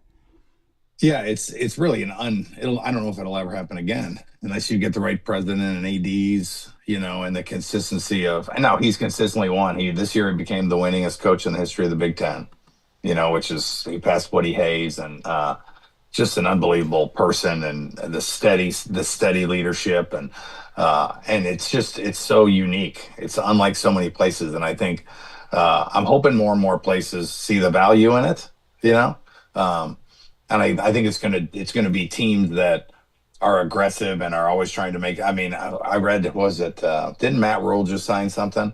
And I saw a tweet saying that then they fired a coach that was 9-2 a while ago, and now they went to a bowl game last year, and he's done a good job of building that program back up. But he got an extension. But yet earlier on they were firing guys that were 9-2. So I think people will learn from their mistakes, but I definitely think there's gonna be a lot more mistakes made before people learn on, how to build a program, not a 1-year team. And maybe people just want to build a 1-year team and that's it. Or other people are going to want to build a program. It's really the decision that has to be made by the decision makers. Yeah, and when you talk about, building a program, you have been a head coach. You were at your alma mater, Western Michigan, and then you've served in the role of overseeing the offense, and obviously you've served positionally as well. When you look at being a head coach versus a coordinator, now that you've done both and you've seen what they look like, to be the overseer of it all and then to be the person that is overseeing one phase of the game, how do you look at it in your life? Do you have a preference? Do you lean one way or the other because you have had success? And you and I have spoken about the fact that there's places where you've been where you had success. And I can say this, you can sit on the screen and you could smile or stare right at the screen, but there's people that have made mistakes when it comes to Tim Lester. And so when I look at the work that you've done, you're capable of being a head coach. You're capable of pulling off some amazing moments. One of my favorite moments I've ever had in college football on the edge of my seat when I was watching a trick play that you had at the end of the game. And I was like, how long have you had that up your sleeve? So, now you're here at Iowa and the team's moving. And like I said, 6-2, 4-1 in the Big Ten. You're living in a strong world here. There's 18 teams in the Big Ten and you're in the top 4. So at this point in your career, if you were given the choice and it was like, head coach, offensive coordinator, would you shift back into being a head coach? Or do you feel like, hey, you know what? I like running the offense. I like locking in here. It's a good question. I'm going to kind of sidestep it a little bit in that it would depend on the program, right? Like I've been a head coach for 12 of my 25 years coaching. And if you're at the right program, I would love to be head coach. It'd be fantastic. But, some people in desperation to become a head coach will go to a program that is not funded and is not supported. And you take a job, like some of these jobs that are open right now, if you don't win the national championship in 2 years, you're gone. Like it's just proven, right? History will repeat itself. But in absence of being able to go to a program that's a great program and lead them, being the offensive coordinator for Coach Ferentz is about the greatest job you can have. It's fun to come to work. I'm learning every single day from him. So I think it would all depend on the place, right? And it would have to be the right place, the right time, because this is an awesome job and I love it. And I'm having a ton of fun and I'm coaching ball. And so the answer was yes, I would do it 100%, but in no way, shape, or form is there any desperation of wanting to be because I've done that, and it is an honor to be a head coach. It's a lot of headaches, it's a lot of work. So if the right place came along, 100%. If not, I'm in a great place and I'm enjoying every minute of it. What have you learned the most when you look back on the most notable things that you take with you? What have been some of those moments? Because what do they say? If you feel like you've made it, that's when you start to decline. So you should always be learning, always be gaining. So the Tim Lester that I'm sitting here with today versus the Tim Lester that I met over a decade ago, what does this Tim Lester know that guy didn't? I think I would say patience is the biggest thing, and I learn a ton from Coach Ferentz every single day, right? So I have the winningest coach in the history of the Big Ten. His office is right there on the other side of that wall, and I get to rub elbows with him and ask him questions and just watch how he leads a group of men, right? And it's such an unbelievable thing to watch, and he keeps it super simple. He has a superpower of taking all this complex stuff that's going on in the world. And if you ever watch his press conferences, you'll 100% see what I'm talking about. And he'll listen to when NIL was coming along and when rev share, and he'll listen to this 45-minute, all this complex, this is all gray and murky, it's clear as mud. And then he'll just sit there and listen, and then he'll explain it in one sentence, make it crystal clear. He's like, so what you're telling me is this is going to happen, and then if this happens, this is going to happen, and this is what we got to do. And you're like, wow, that's really simple. Like he took all of that data, he took it in, and he made it sound so simple. And he does that for our players. All the stuff going on in the world, he can put it in such a way, simple, concise. This is what we need to focus on. This is what we're doing. It's such a superpower of his, and so that's something I've continued to learn, how he messages our players, and how he handles the ups and the downs. And it's not like this program in 27 years hasn't gone through its ups and downs and this controversy or that. We're not immune to any of that. It's just how he has handled all of it. And I've learned a ton from him in the last year and a half since I've been here on how to handle those things and how to successfully navigate some of the things that college football will bring at you. So that's probably, I've learned a ton more in the last year and a half as far as being a head coach, obviously, because the guy I'm working for. Is it still ball to you when we look at contracts and paying players and rev share and essentially trying to manage a salary cap as opposed to managing people that are supposed to be going to school and getting an education? Like, can you still coach ball? I mean, is it still that to you? Do you feel like those are the players that come into Iowa? Like, yeah, they might have an NIL deal, or they might do this or do that. They might be at this appearance, but it's still ball. Like, can you still have the just kind of smell of the pigskin, rain on your helmet type of football day?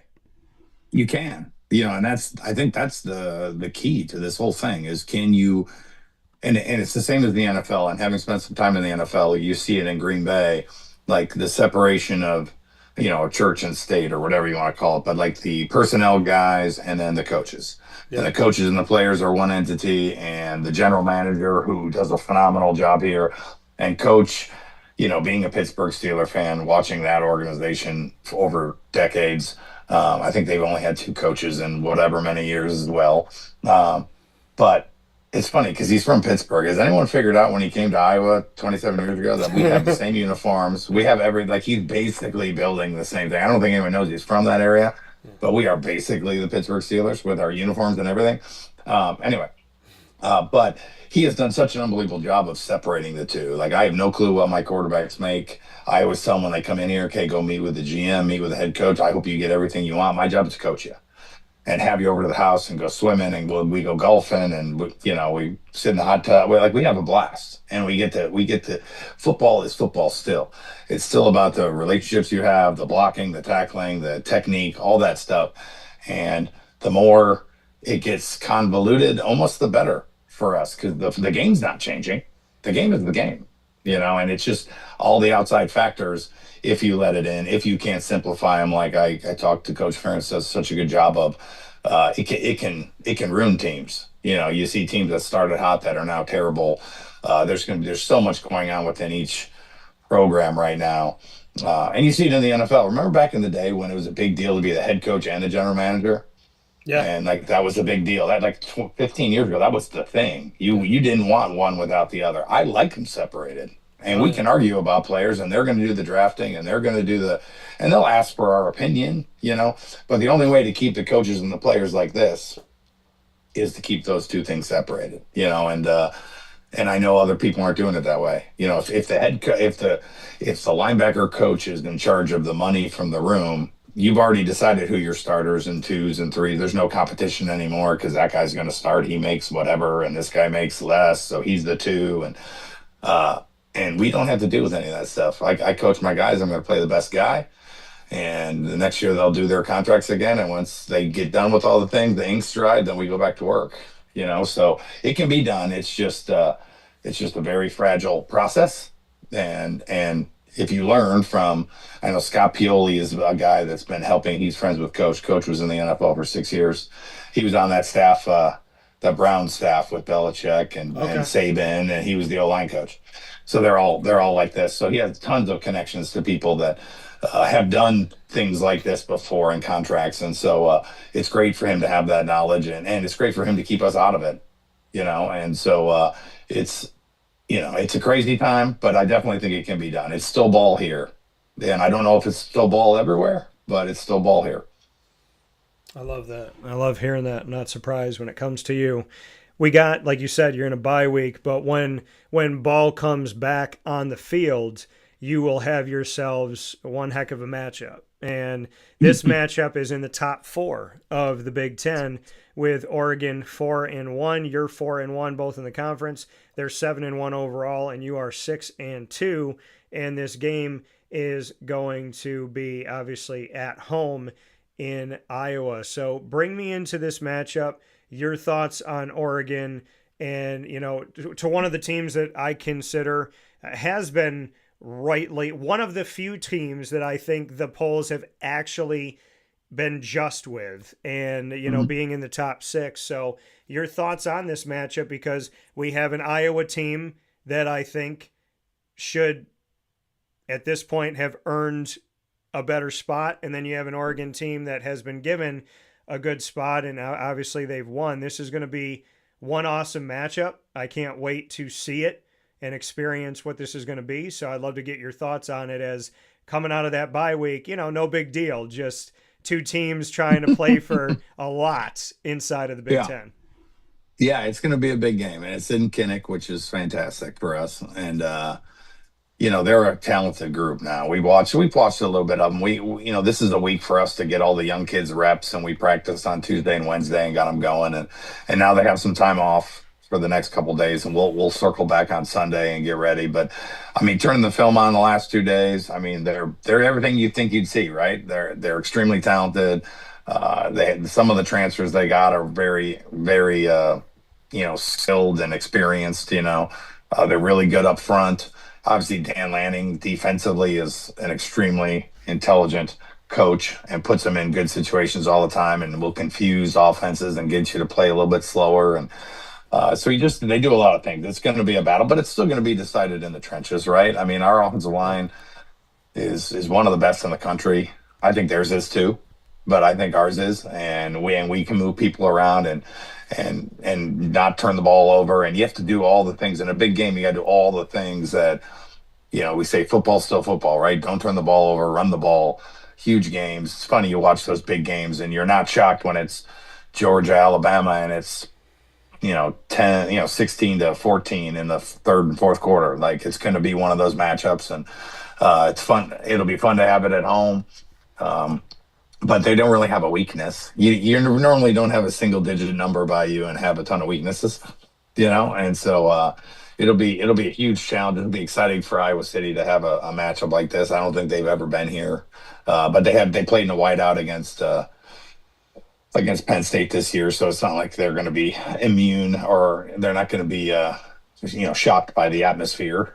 So it's going to be just one of those great college November matchups that matter, and our guys just got to stay focused on the game and what it takes. And we're playing good right now, which we have to. That doesn't mean you're going to play good in the next one. We just played a Minnesota team that got after Nebraska, pretty bad the week before, and then they had a rough first half against us. So we just got to continue to focus on those things. But it is going to be this place will be rocking. It's going to be a fun atmosphere on that Saturday, whatever time it is. I don't know. They haven't announced it yet because for whatever reason they're waiting another week. So because I think they know they want to put it wherever the most people can watch it. Yeah. So it's going to be a fun one for sure. Yeah, I was looking at that, like, while we're here, I'm in the studio, and I'm checking multiple scheduling places, and everything said TBA, and I'm like, really, guys? Come on. Like, let's figure out what time it's going to be. Normally you get it 2 weeks before, and when it's a big game, they're like, hey, we have a designation for, hey, we're waiting another week. And we got that email earlier this week saying we're not giving you a time because it'll be interesting to see, where we're ranked at the time, where they're ranked, because we got a week. We have a bunch of games tomorrow that'll change everything. So, and they have a bye week too. So they're doing the same thing. They're resting. They're going to be fresh. If they have any injuries, I'm sure some guys will be back too. So, and same with us. So everyone will be healthy, and it'll be hopefully a beautiful day. I don't know. I'm guessing it will be, and it'll be a heck of a matchup.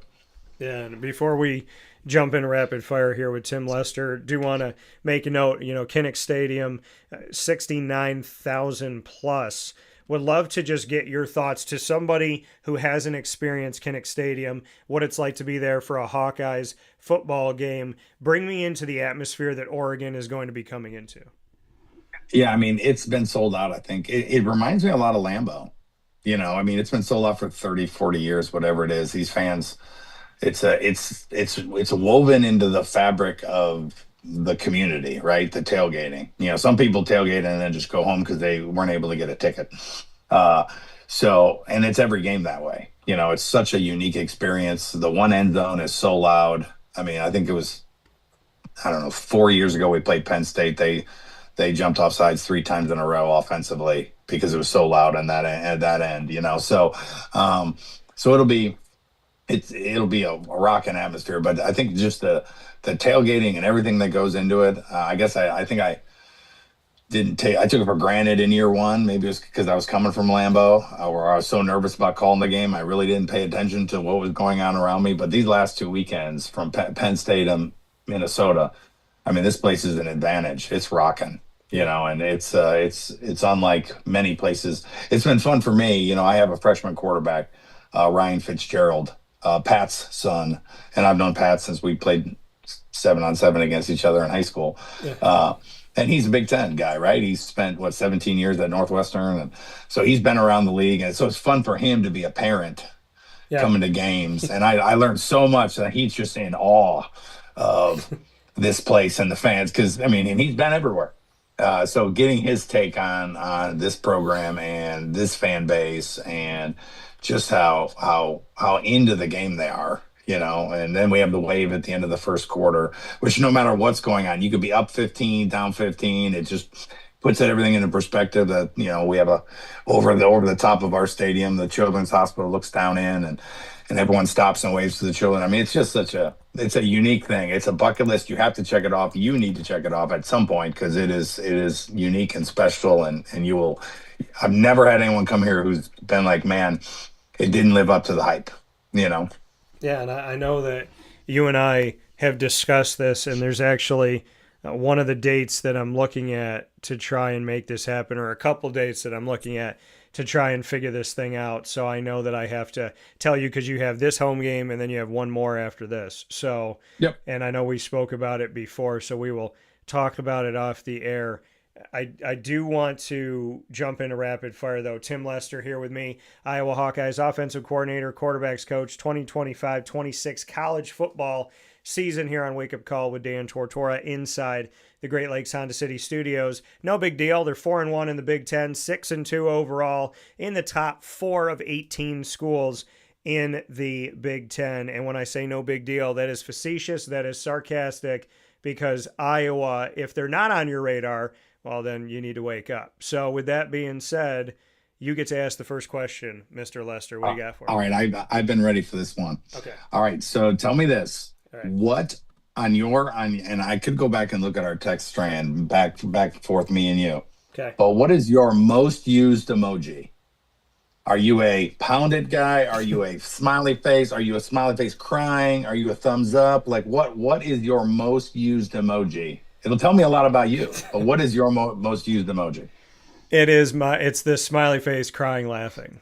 Crying laughing. That's yours. That's your go-to. That's my go-to, because I love to make people laugh, and I love when people make me laugh. So I'm gonna say that one for sure, because I know, and it's funny that you said that, because I sent that. I know that that was my most recent one that I sent.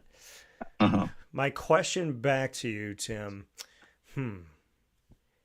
If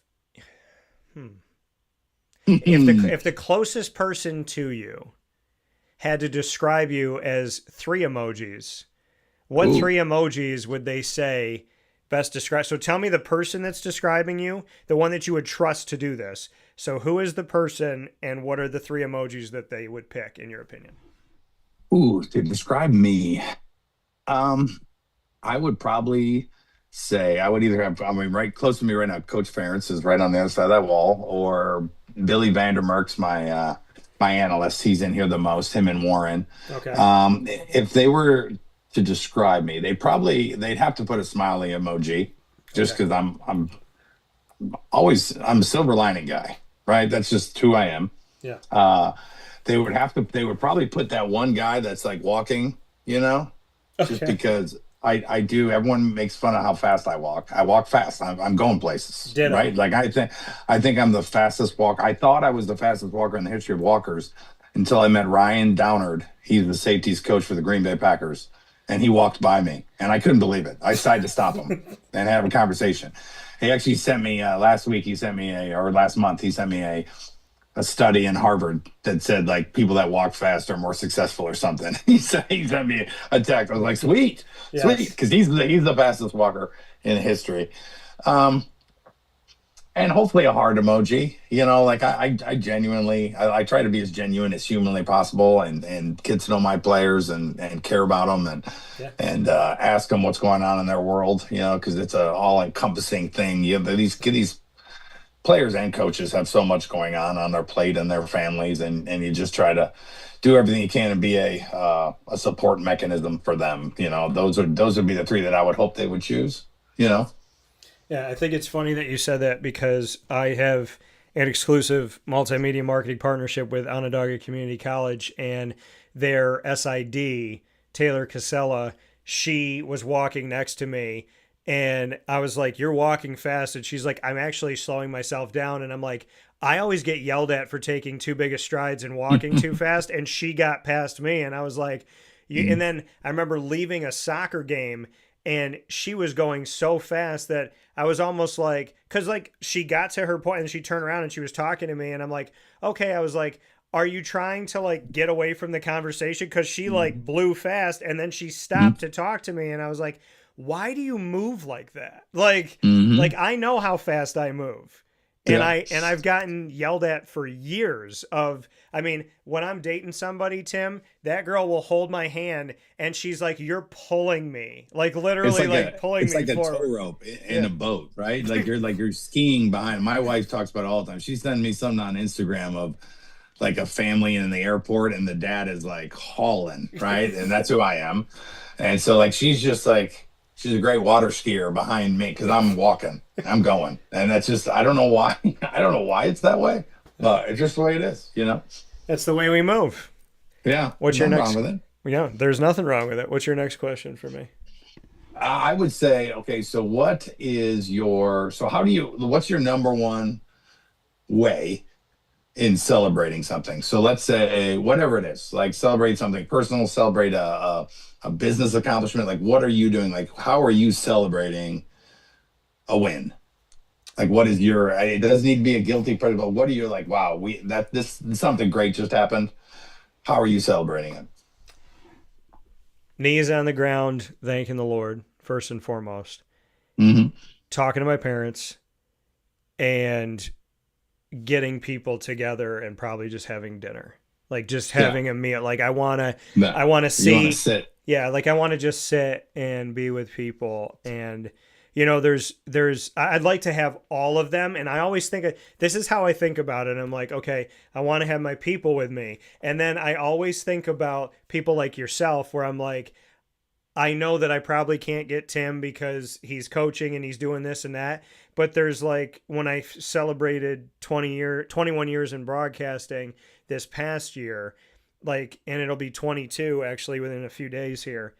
I wanted to have as many people out as I could, but I was like, I'm doing it during football season. So you're one of those people that's on my brain where I'm like, you know, and we had a wonderful room of people and then people sent videos, but it's like, something like that. When I was celebrating that, I was like, I want to just be able to snap my fingers and instead of you all being on a plane to just like get you here so that you could be with me for 2 hours, snap my fingers and you're back at your desk because like I would love to have everybody.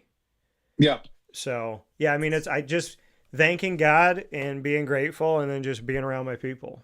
Being around your people, go to dinner, sit down, enjoy the relationships, right? Yeah. My question back to you, if you had to give me 3 jobs that you think that I could do, so you're going to give me these 3 professions right now. You're going to be like, hey, Dan, I need you to do X, Y, and Z. What are these 3 things that you would trust me to do? Ooh, job. Well, obviously your job. You're great at it, right? Your reporter would be number 1. Thank you. Right? Thank you. I mean, that's what you do. You're a natural. So there's one. Other job, like, I've never thought of that way. What else could you do? There's nothing you can, I mean, I don't know. That's a hard one. You might have won that one. Because that's stuff like, what other jobs could I see? You know, I could definitely see you being a teacher. Okay. Like I could see you like communicating with a classroom, you know, whether it's, I mean, it could be kindergarten, it could be college, you know what I mean? But I could see you being a professor, you know, just to share just the communication part. I think when you can communicate, you can do anything, right? I mean, like one thing you learn quickly is if you just be a communication major, every business in America wants you because you can talk to people, which is a dying breed, you know? Yeah. So I would say professor. Okay. That would definitely be, I could see you doing that. Okay. And then finally, the last one, because you can communicate, so you can do anything. What would you like to do? How about, I mean, I could see you in business. I don't think you'd be happy though. I think you'd be kicking ass at it and making a ton of money in Wall Street, you know, but I think you'd be miserable.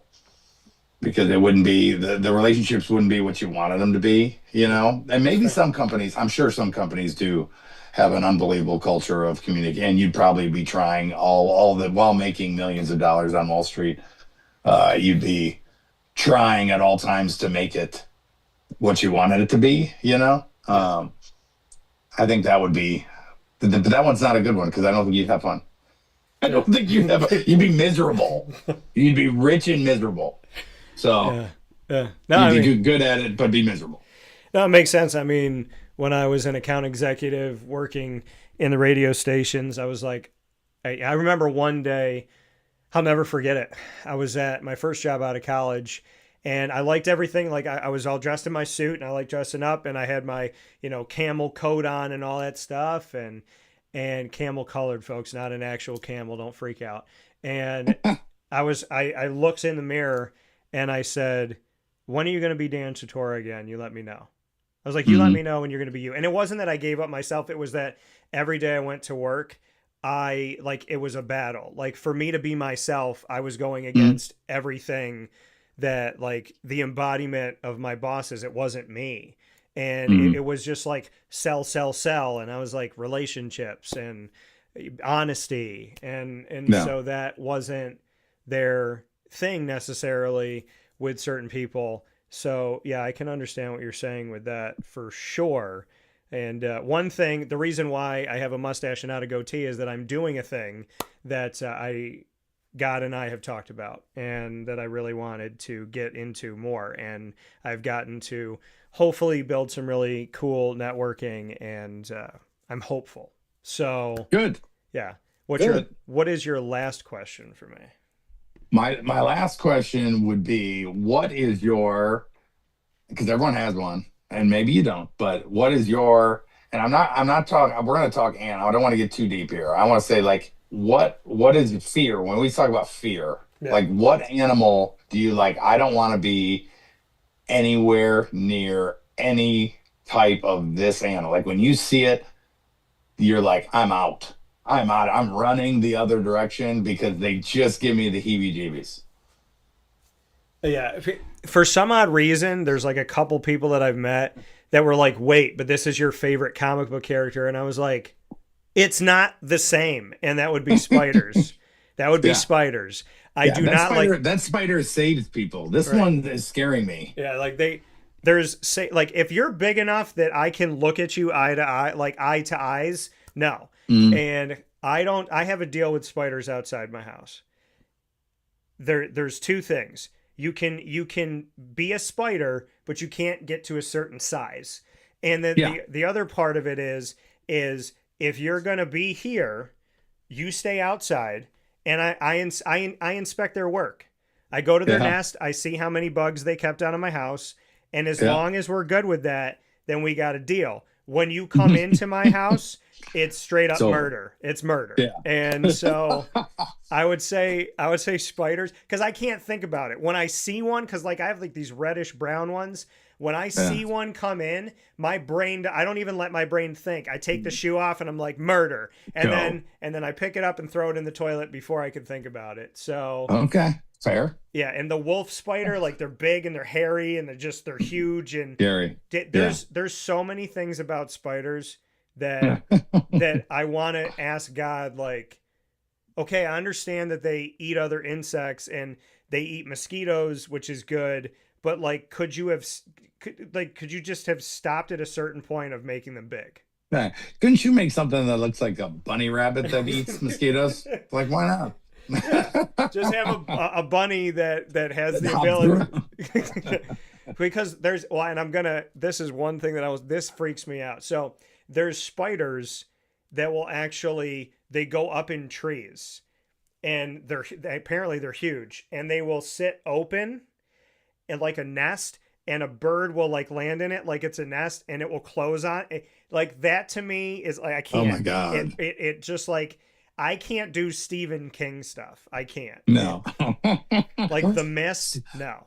Yeah. No. How about arachnophobia? Have you seen that when he looks over a thing and the thing Yeah. When he sets it on fire and it's still running. Like, yeah, that's scary. And I will say, I have to say this one more thing about spiders. What there was So I'm thinking about in the Mist and watching that movie, which was horrifying to see that. But I can't do any of this stuff with the spiders. So there was that's what I was going to talk about. So in Peacemaker, in season 2, John Cena, my favorite wrestler, I met him. He was super nice to me. Awesome experience. Shout out to John Cena. And so he's in Peacemaker.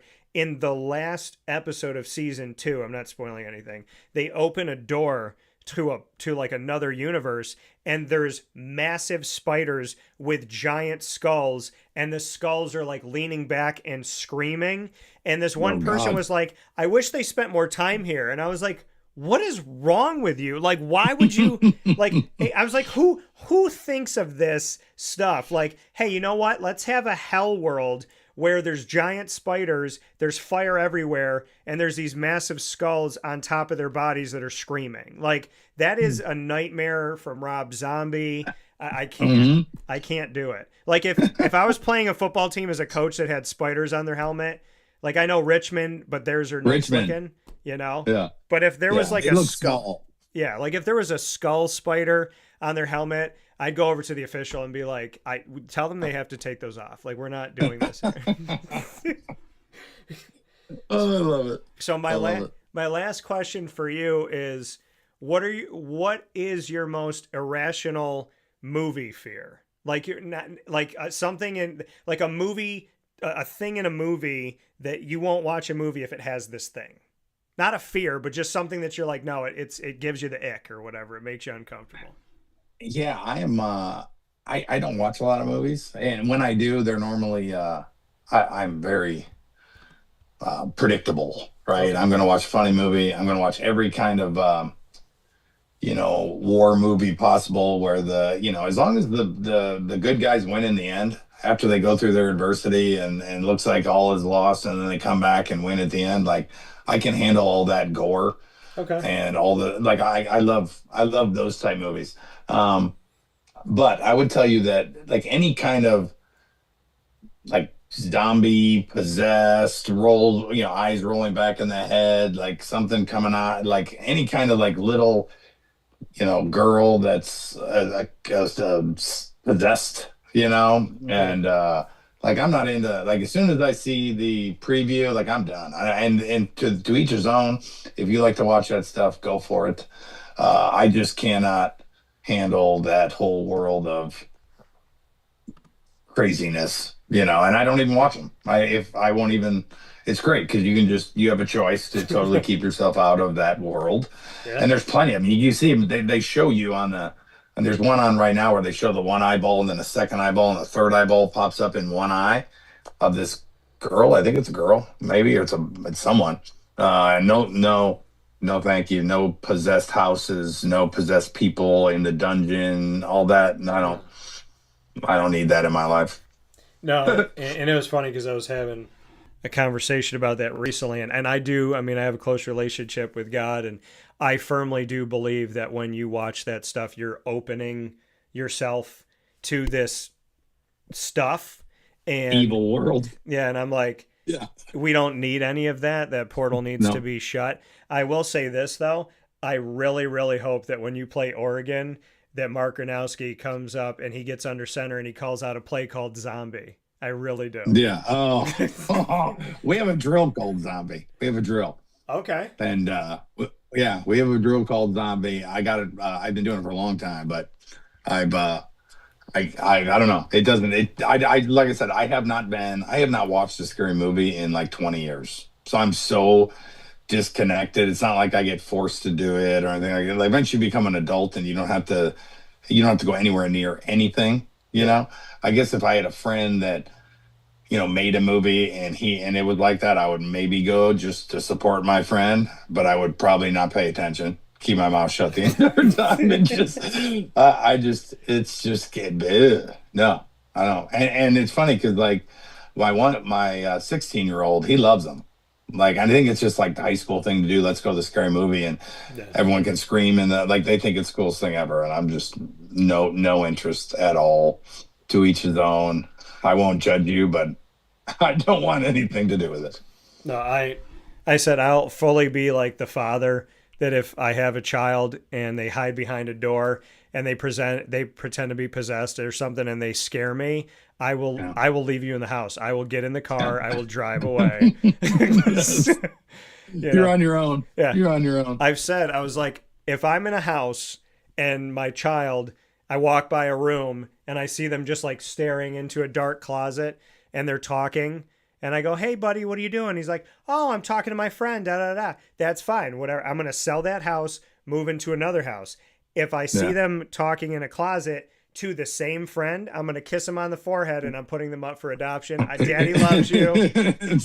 but this is a you thing. This is not a us thing. So yeah. Yes. I'm with you. I can't do those movies at all, ever. So I'm with you. With that being said, we talked football, we talked life, we talked zombies, we had fun. Tim Lester, Iowa Hawkeyes Offensive Coordinator, quarterbacks coach inside the 2025-26 college football season. Mr. Lester, you know I never know how to say goodbye, so I will say see you soon. See you soon. See you, buddy. Take care. That coming from Tim Lester one more time here on Wake Up Call with Dan Tortora, where sports truly meets that thing called life. Cannot thank Tim enough for being a part of the show. And shout out to the Iowa Hawkeyes putting that work in. Much respect for the work that they're doing. And I will be the first to admit that I wasn't really having them on my radar and paying attention to it. I didn't consider the Indiana win over them a quality win. And then when I went back and reassessed everything, I said, hey, Indiana's got 2 quality wins, and it's Oregon and it's Iowa. So give Iowa their flowers. They should be ranked, in my opinion, for what they're doing right now, being in the top 4 in the conference of the Big Ten. I mean, there's respect for Oregon. There's respect for Ohio State. There's respect for Indiana. There needs to be respect for Iowa up within that as well, in the top 4 in the upper echelon of the Big Ten this year. So shout out to Tim Lester, shout out to the Hawkeyes, and God bless on the rest of their season, and to everybody out there going out and having a good time. We'll take a step aside for a fast break inside the Great Lakes Honda City Studios, and we'll wrap up the show right after this, where sports meets life. Stay with us on Wake Up Call. In these unique times, there are those in our community that give us a sense of normalcy and positivity. Pizza Man on 50 Oswego Street in Baldwinsville has been here for you for over 35 years and is here now.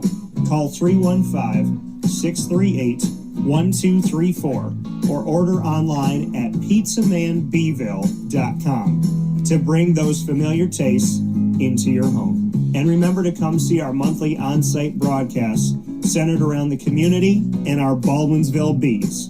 Pizza Man in Baldwinsville. Any way you slice it, they are always here for you.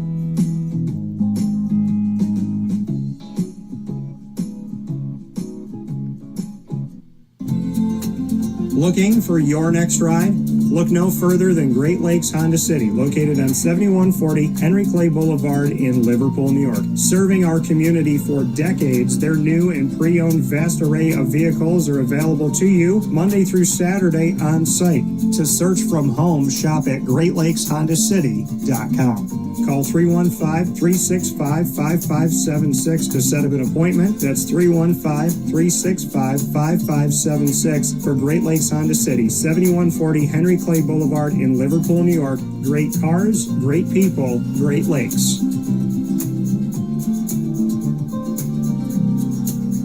All right, you need to come out here and get yourself the Brooklyn Pickle. I was talking about this with one of my buddies. I was like, yo, there's no better sandwich in the state of New York than the Brooklyn Pickle. And now that I found out that they're going down to North Carolina, we are taking over your taste buds everywhere you are, wherever you're going to be. You need to get yourself out to the Brooklyn Pickle. Pinehurst, you just realized that you found yourself the best sandwich shop that you're ever going to have. This is a glorious moment. It's a blessing to your community.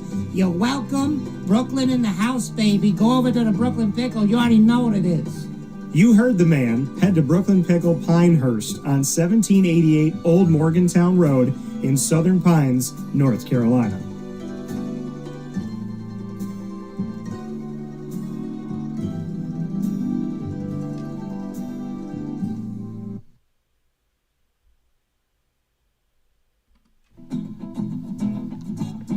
Hi, this is Amy from Mother's Cupboard, home of the whole frittata. We are open daily 6 a.m. to 1:30 p.m. For takeout orders, call 315-432-0942 and tune in to Wake Up Call with Dan Tortora for our monthly food challenge and try our Wake Up Call signature menu item available 7 days a week. Here at Mother's Cupboard, we are Central New York, and it's our honor to serve you. Ma and Pa's Kettle Corn and Popcorn Factory remind us that every day is worth celebrating at 201 7th North Street in Liverpool, New York. Open Monday through Saturday in-store and always online at maandpaspopcorn.com. Serving our Central New York community and beyond, order anywhere, anytime at maandpaspopcorn.com. Stop in to get a tin at Ma and Pa's on 201 7th North Street in Liverpool, New York to get your half-price refills for the rest of your life.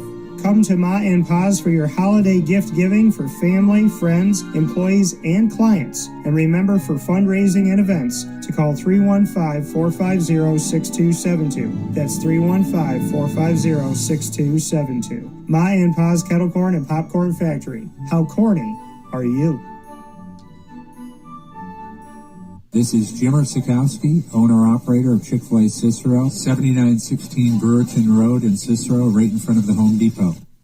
I had a deep feeling that God wanted me to do something bigger with my life and to help people, help others. I kept putting Chick-fil-A in my life, and I realized as I was going through the franchise selection process that positively impacting the lives of others was really core to what we do here at Chick-fil-A. First of all, it starts with the food. The food is brought in fresh daily, and we bring in local produce. We prepare to order in the kitchen. We hand butter chicken. We hand spin our milkshakes. It's great food. It doesn't taste like fast food.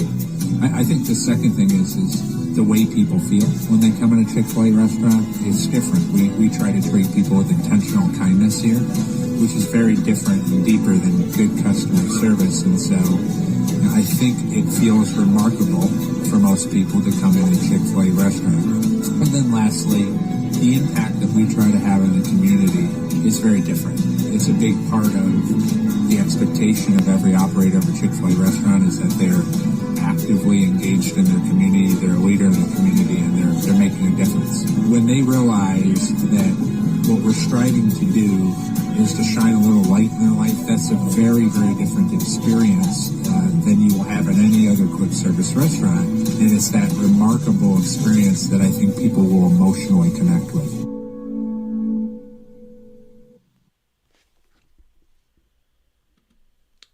Make sure that you head out to Chick-fil-A in DeWitt, corner of Bridge Street and Erie Boulevard today and Monday through Saturday. As you know, they are closed on Sundays.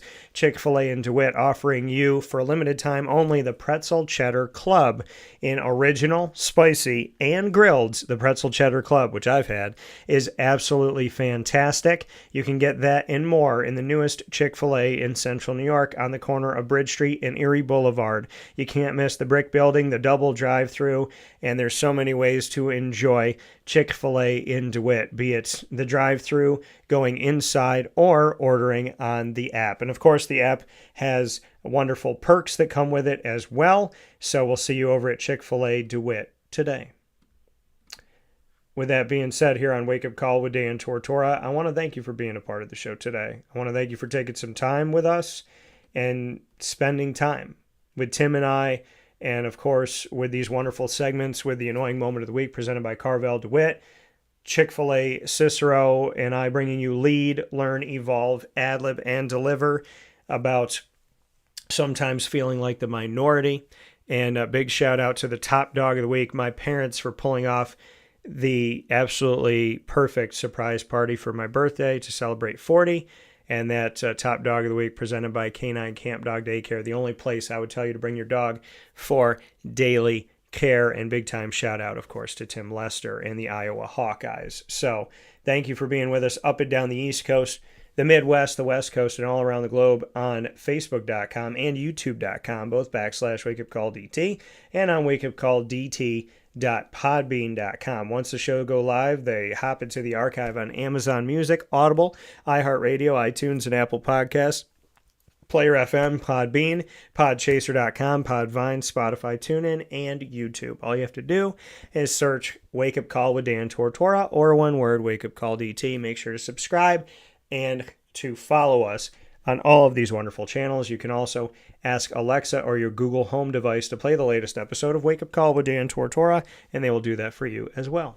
Many thanks to the wonderful team in Central and Upstate New York. Please support those that support us. Great Lakes Honda City, Carvel DeWitt, the Wildcat Sports Pub, GG Cards and Breaks, Myers Creek, where we will be tonight in the Syracuse Inner Harbor. Wake Up Call Game Day live broadcasts are here with you throughout the entire Syracuse Orange Football 2025 home schedule. So we have a game tonight on Halloween at 7:30 that kicks off. So Isaac and I will be at Myers Creek on 720 Van Rensselaer Street in the Syracuse Inner Harbor at 4:30 p.m. So we'll see you at Myers Creek to pregame, and then we'll go with you up to the Dome right after that. Big time thanks to Chick-fil-A Cicero, as well as Ma and Pa's, the snack capital of the world. It's not too late to get to Ma and Pa's on 201 Old 7th North Street in Liverpool, New York today to get all of those awesome treats that are going to make your Halloween extra special and unique, because Ma and Pa's is unlike any other. Big time thanks to K-9 Kamp Dog Daycare, Mother's Cupboard, Chick-fil-A DeWitt, Game Point Sports Complex, Pizza Man, Brian's Landing, K-9 Campground Dog Boarding, Avicoli's, and of course we are the exclusive multimedia marketing partner of your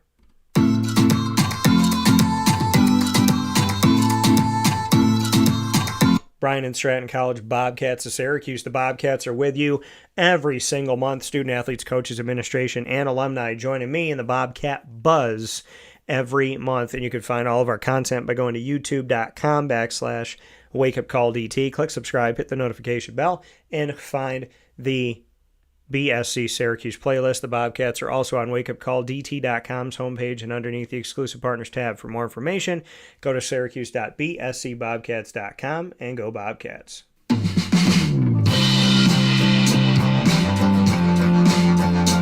The Binghamton University Bearcats are exclusive multimedia marketing partners with Wake Up Call with Dan Tortora. Find your Bearcats every single Tuesday at 10 a.m. Eastern Time weekly, with student athletes, coaches, administration, and alumni joining me throughout the year to tell the greater story of the Binghamton Bearcats and what they call One Binghamton.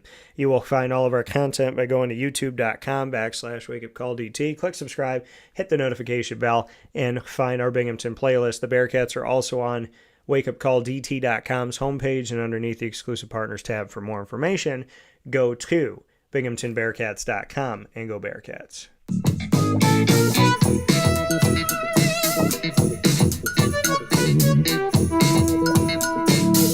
The Onondaga Community College Lasers are exclusive multimedia marketing partners with Wake Up Call with Dan Tortora. Find your Lasers every other Wednesday at 9 a.m. Eastern Time. So the next time you will have them here on Wake Up Call is November 12th at 9 a.m. Eastern Time, because we just had them this week celebrating their men's cross-country team, Greg Keeler. You can go back and watch this special on youtube.com and facebook.com, both /wakeupcalldt. The special featuring Greg Keeler, the men's cross-country head coach at OCC for the Lasers, helping the team and coaching the team to a back-to-back Region 3 championship that has sent them to nationals and becoming back-to-back Region 3 Coach of the Year.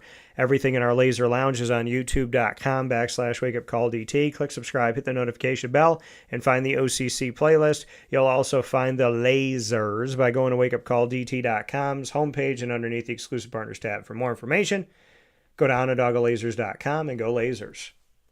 I want to thank you for tuning into today's show. Thank you to Ma and Pa's letting us know what's popping, giving us the list of topics for the day. Thanks to Carvel DeWitt for the annoying moment of the week. Thanks to Chick-fil-A Cicero for lead, learn, evolve, ad-lib, and deliver. Thank you to K-9 Kamp Dog Daycare for our top dog, and I'm celebrating my parents and their surprise birthday party for me.